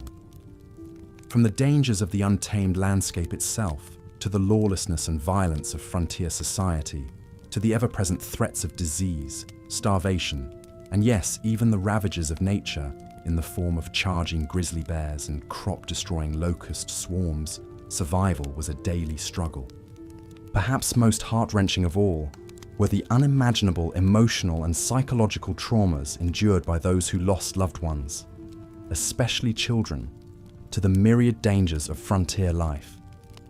The grief and anguish borne by settlers who watched helplessly as disease, accidents, and the hazards of childbirth claimed the lives of their sons and daughters, left scars that could never fully heal. Just as surely as Olive Oatman's Mojave chin tattoos marked her forever as a survivor of unfathomable hardship. Yet it's equally true that this stark, brutal reality also bred a certain toughness, resilience, and self-reliance in those who endured it. Pioneers like Susan McSween and Olive Oatman summoned incredible wells of strength and fortitude in the face of tragedies and dangers that would break many a spirit. The hard lessons learned through constant brushes with death and loss taught frontier denizens to be resourceful, tenacious, and to cherish and fight for those they held dear, knowing that it could all be ripped away in an instant. So while the romantic mythology of the Wild West makes for thrilling stories and rollicking ballads, the truth behind that mythology is in many ways even more compelling and awe-inspiring. The fact that the men, women, and children who ventured out to build lives on the American frontier managed to survive and even thrive in the face of such brutal adversity is a testament to the indomitable nature of the human spirit. Though we may not face the same hardships they did, perhaps we can all learn something from the grit, adaptability, and resilience of these frontier forebears. In a world that can still feel harsh and unforgiving at times, their stories stand as reminders that even the darkest and most brutal of circumstances can be weathered and overcome with courage, tenacity, and the support of a community that bands together in times of struggle. The Wild West may have been a brutal place, but it forged a breed of survivors whose strength and spirit echo through the generations and continue to shape the character of the American West to this day. The dusty streets of Tombstone, Arizona Territory were no place for the faint of heart in the early 1880s. Gun duels, stagecoach robberies, and barroom brawls were part of the fabric of daily life in this infamous boomtown. But amidst all the chaos and violence, one larger-than-life figure stood out, the legendary gunfighter and gambler known as Doc Holliday. John Henry "Doc" Holliday was born into a well-to-do Georgia family in 1851. His mother died of tuberculosis when he was just 15, a tragedy that would foreshadow his own lifelong battle with the disease. Young John showed great intelligence and aptitude, earning his Doctor of Dental Surgery degree at the tender age of 20. But shortly after starting his dental practice, he was diagnosed with tuberculosis himself. Doctors gave him just a few months to live. Facing his own mortality, Holliday headed west in 1873, hoping the drier climate might ease his symptoms and prolong his life. He set up dental practices in Dallas and Denver, but his coughing fits and the constant pain made dentistry difficult. To make ends meet, he increasingly turned to gambling, a pursuit at which he excelled thanks to his sharp mind and cool demeanor. Gambling halls in the Old West could be very dangerous places. Disagreements over card games often escalated into lethal gunfights. But Doc Holliday soon gained a reputation as a man not to be trifled with. Though sickly and rake-thin at 6 foot tall and 130 pounds, Holliday was absolutely fearless. Combining a lightning-quick draw with icy calm and ruthless precision, he is believed to have been involved in at least 9 shootouts and as many as 50 duels during his lifetime. But Doc Holliday truly made his mark on history due to his close friendship with the famous lawman Wyatt Earp. The two met in Texas in 1877 and quickly formed an unbreakable bond. Despite being on opposite sides of the law, Earp and Holliday recognized in each other a sense of honor, loyalty, and courage that transcended their surface differences. Their friendship would be put to the ultimate test during the infamous gunfight at the OK Corral in October 1881. The Earp brothers, Wyatt, Virgil, and Morgan, along with Doc Holliday, faced off against the notorious outlaw cowboys, the Clantons and McClorys, in a legendary showdown that lasted just 30 seconds, but left 3 men dead and cemented the participants' places in the annals of Wild West history. The aftermath of the OK Corral shootout was almost as dramatic as the gunfight itself. Doc and the Earps faced murder charges and death threats from the cowboys. Morgan Earp was assassinated, and Virgil Earp was maimed in ambushes. Wyatt Earp set out on his infamous vendetta ride to avenge his brothers, and Doc Holliday rode by his side, as always.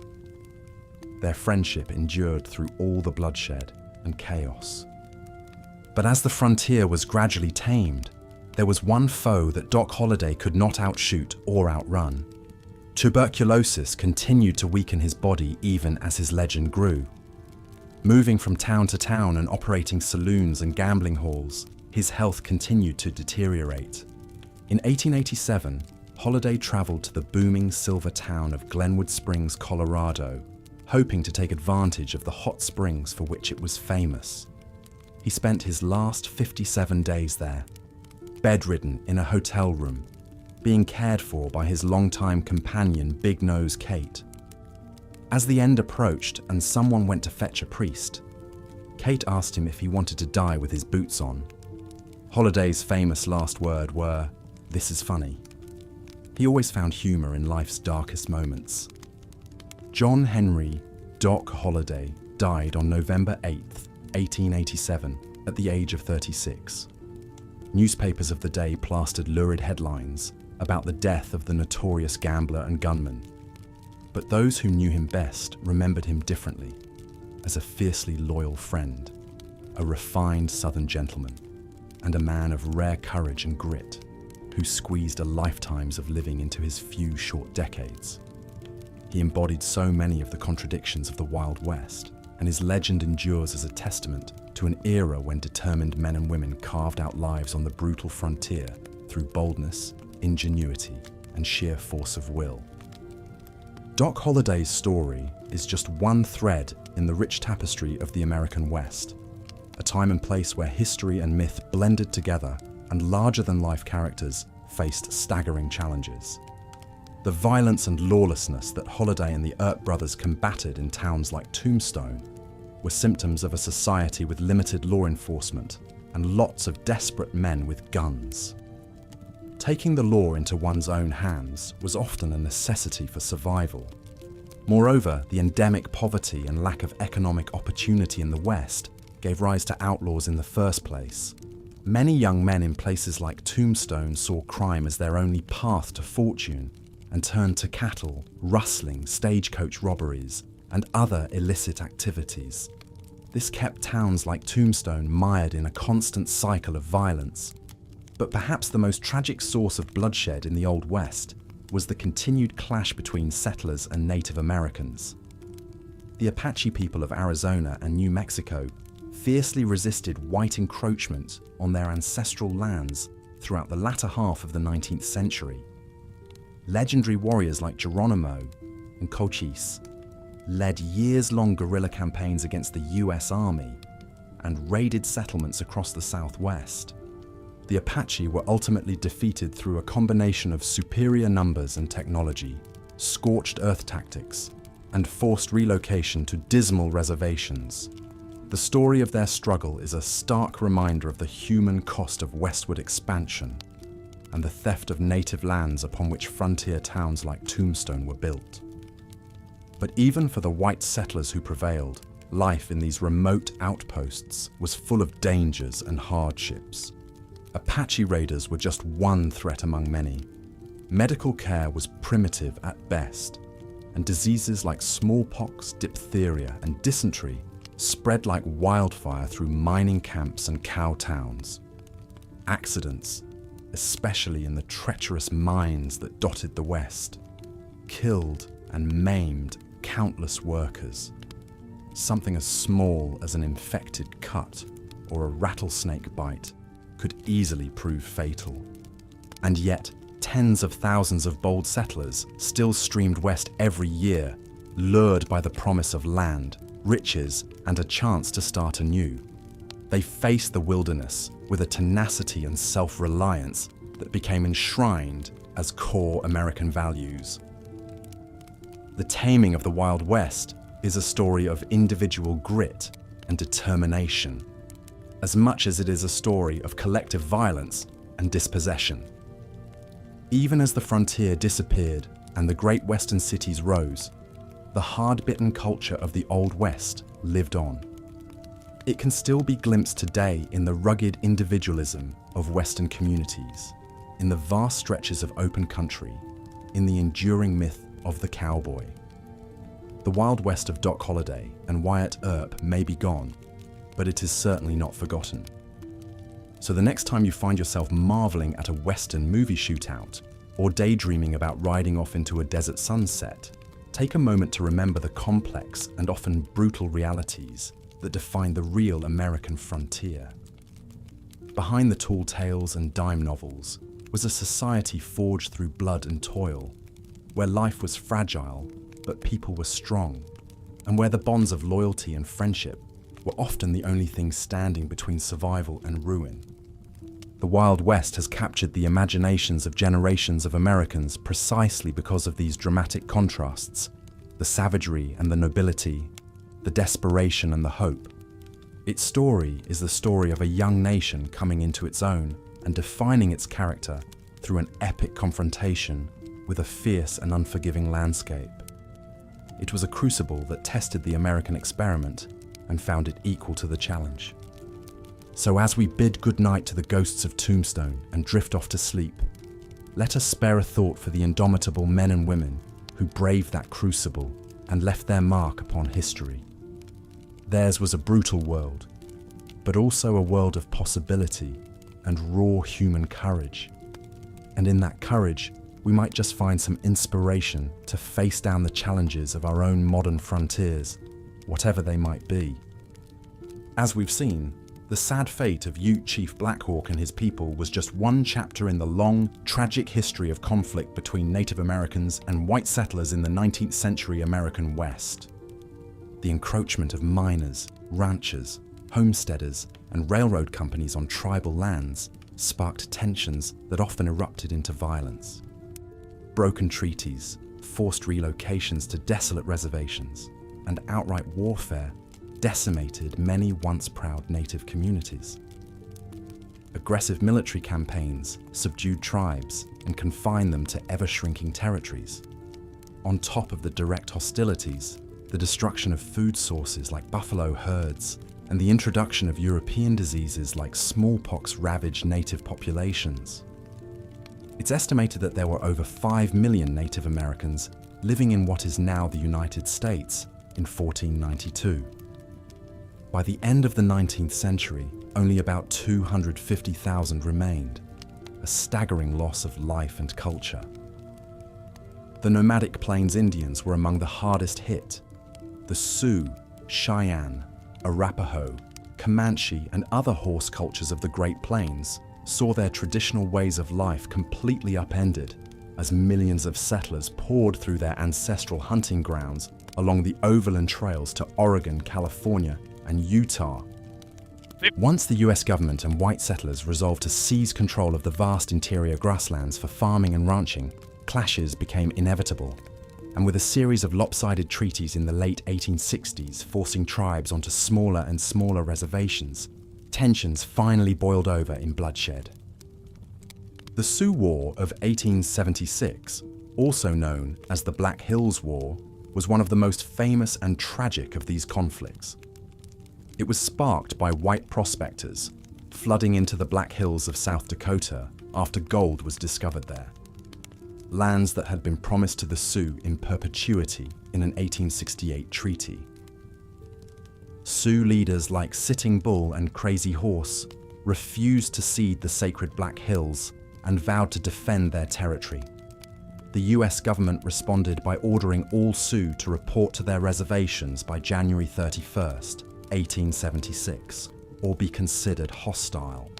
When many bands refused to comply, the army dispatched troops to bring them in. On June 25th, 1876, one of those patrols, led by Lieutenant Colonel George Armstrong Custer, stumbled upon a huge encampment of Sioux, Cheyenne, and Arapaho along the Little Bighorn River in Montana. Custer, a vain and reckless officer with a history of impetuous attacks, ignored warnings about the size of the native force and rashly ordered his badly outnumbered 7th Cavalry Regiment to attack.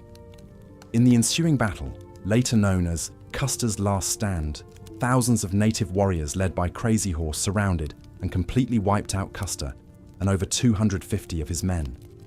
It was the worst military defeat the army had ever suffered at the hands of Native Americans.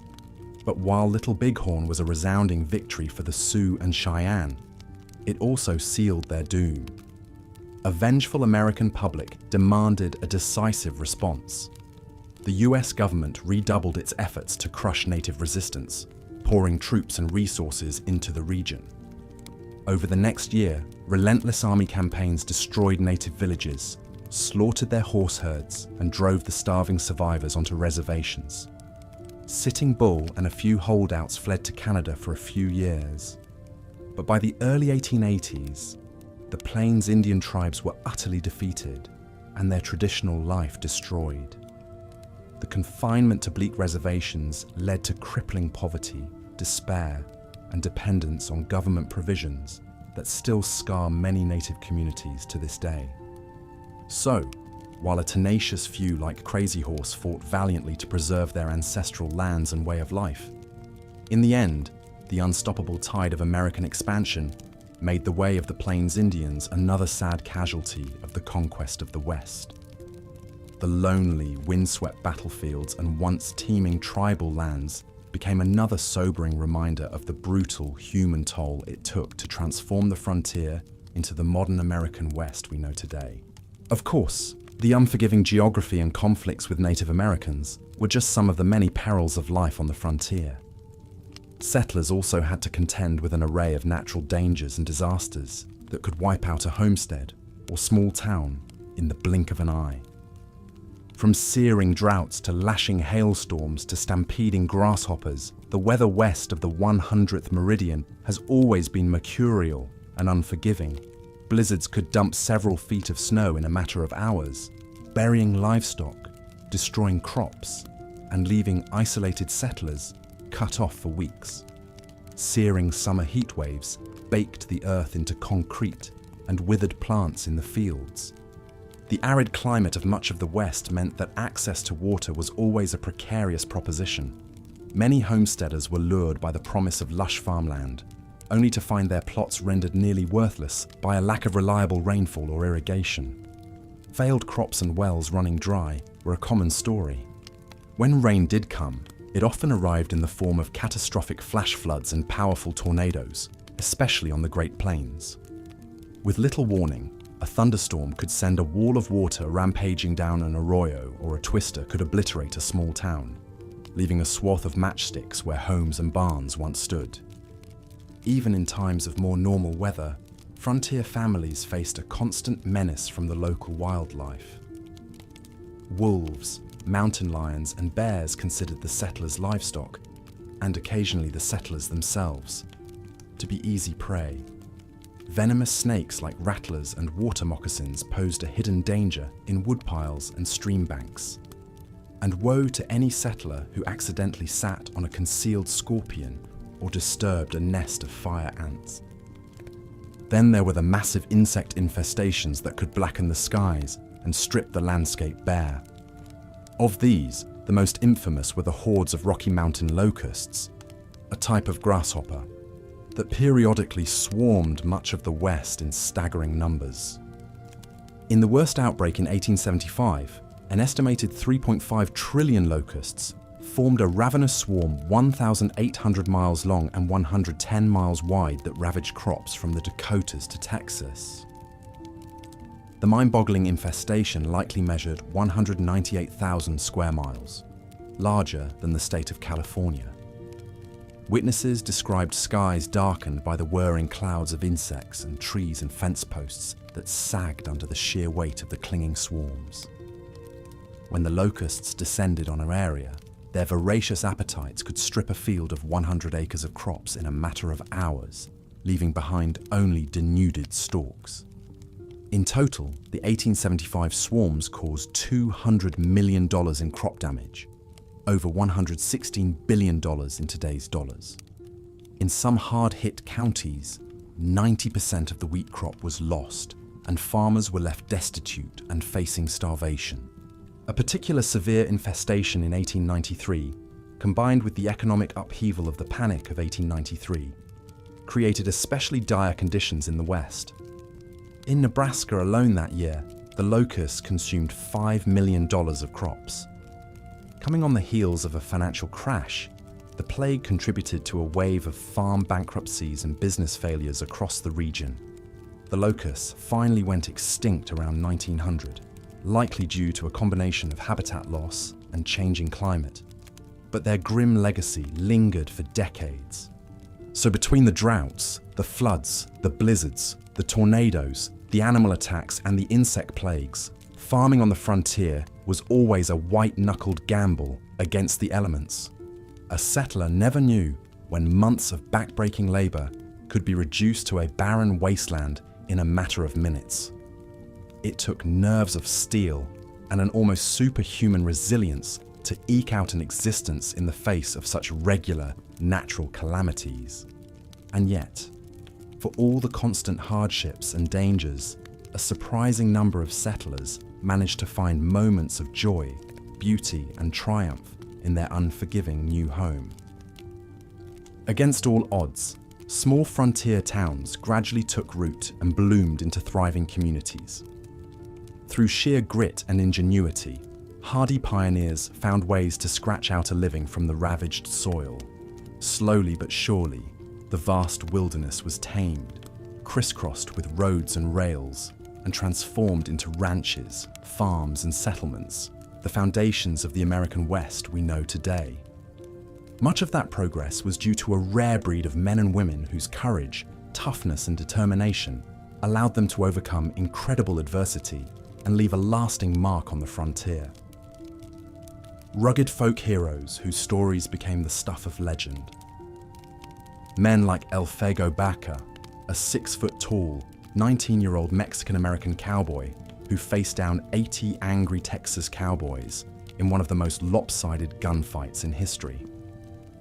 The year was 1884, and Baca was working as a ranch hand and part-time deputy sheriff in the rugged San Mateo Mountains of New Mexico. Tensions were running high between the local Hispanic ranchers and cattle rustlers from Texas who were terrorizing the area, after Baca arrested a drunken cowboy named Charlie McCarty for firing his pistol in the air on a dusty Socorro street. McCarty's fellow cowboys decided to take matters into their own hands. The next day, a mob of 80 heavily armed Texans rode into town, threatening to shoot any Mexican who got their way and vowing to bust their friend out of jail. When they found Baca, the mob opened fire on the young lawman, who dove through a door into a small adobe jacal house. Over the next 33 hours, Baca single-handedly held off the army of attackers, killing 4 and wounding 8. Despite the cowboys firing thousands of rounds of ammunition and even pushing a wagon loaded with burning hay against the building, they couldn't dislodge the stubborn deputy. Finally, out of ammo and with several wounded, the humiliated Texans slunk out of town, leaving Baca as the last man standing. The Frisco Shootout, as it became known, made the young Latino lawman a living legend and an enduring symbol of the indomitable frontier spirit. Batza went on to a long career in law enforcement and politics, serving as a sheriff, mayor, district attorney, and even a general in the Mexican Revolution. But he would always be remembered as the feisty underdog who faced down a mob of heavily armed cowboys and somehow lived to tell the tale, a fitting metaphor for life in the Wild West. So while the frontier was undoubtedly a harsh, brutal, and unforgiving place, it also forged an extraordinary type of character, one defined by resilience, resourcefulness, and sheer force of will. The kind of men and women who could stare down adversity and find a way to overcome, no matter the odds. It's a spirit that still echoes in the self-reliant, can-do attitude of Westerners today. A toughness born of necessity in a land where survival was never a given. A place where grit and tenacity were the only things standing between you and an early grave. Though the Wild West of the popular imagination is long gone, replaced by the fences, highways, and cities of the modern world, its legacy endures. The epic struggles of those early pioneers paved the way for the thriving region we know today. So the next time you find yourself gazing at a purple sage sunset over the mesas or marveling at the rugged peaks of the Rockies, spare a thought for those who came before. The hardy men and women who braved the perils of an untamed wilderness and through their sweat, blood, and tears carved a new nation from the frontier. Their sacrifices and their indomitable spirit in the face of incredible odds laid the foundation for the American West, and they will forever be woven into the fabric of this vast, beautiful, and still wild land. And with that, we come to the end of our journey through the real Wild West, a place of myth and legend, but also of harsh realities and brutal challenges. I hope you've enjoyed this look at the gritty truth behind the Hollywood version of the Old West. It's a history that's often overshadowed by the romantic tales of noble cowboys and dastardly outlaws, but one that's every bit as fascinating, and perhaps even more revealing of the true character of the American frontier. So if you've found these true stories of the West compelling, I encourage you to delve deeper. There are so many more rich veins of history to mine, from the diverse immigrant groups that helped settle the region to the technological marvels that tamed the wilderness. But most of all, I hope these often overlooked stories of the real Old West have given you a newfound appreciation for the grit, resilience, and sheer force of will it took to build a life on the frontier. The next time you see a sun-weathered face in a western town or gaze out over the rugged expanses of the Great Plains, remember the extraordinary men and women who came before, and the incredible hardships they overcame to make the West what it is today. Thank you for joining me on this journey through the hidden history of the Wild West. If you've enjoyed this video, I'd be honored if you'd consider liking it and subscribing to the channel for more deep dives into fascinating chapters of our past. But for now, I hope you'll drift off to sleep with visions of dusty trails and sprawling mesas in your head, and perhaps a newfound respect for those who braved the perils of the untamed frontier. Sweet dreams, and until next time, good night.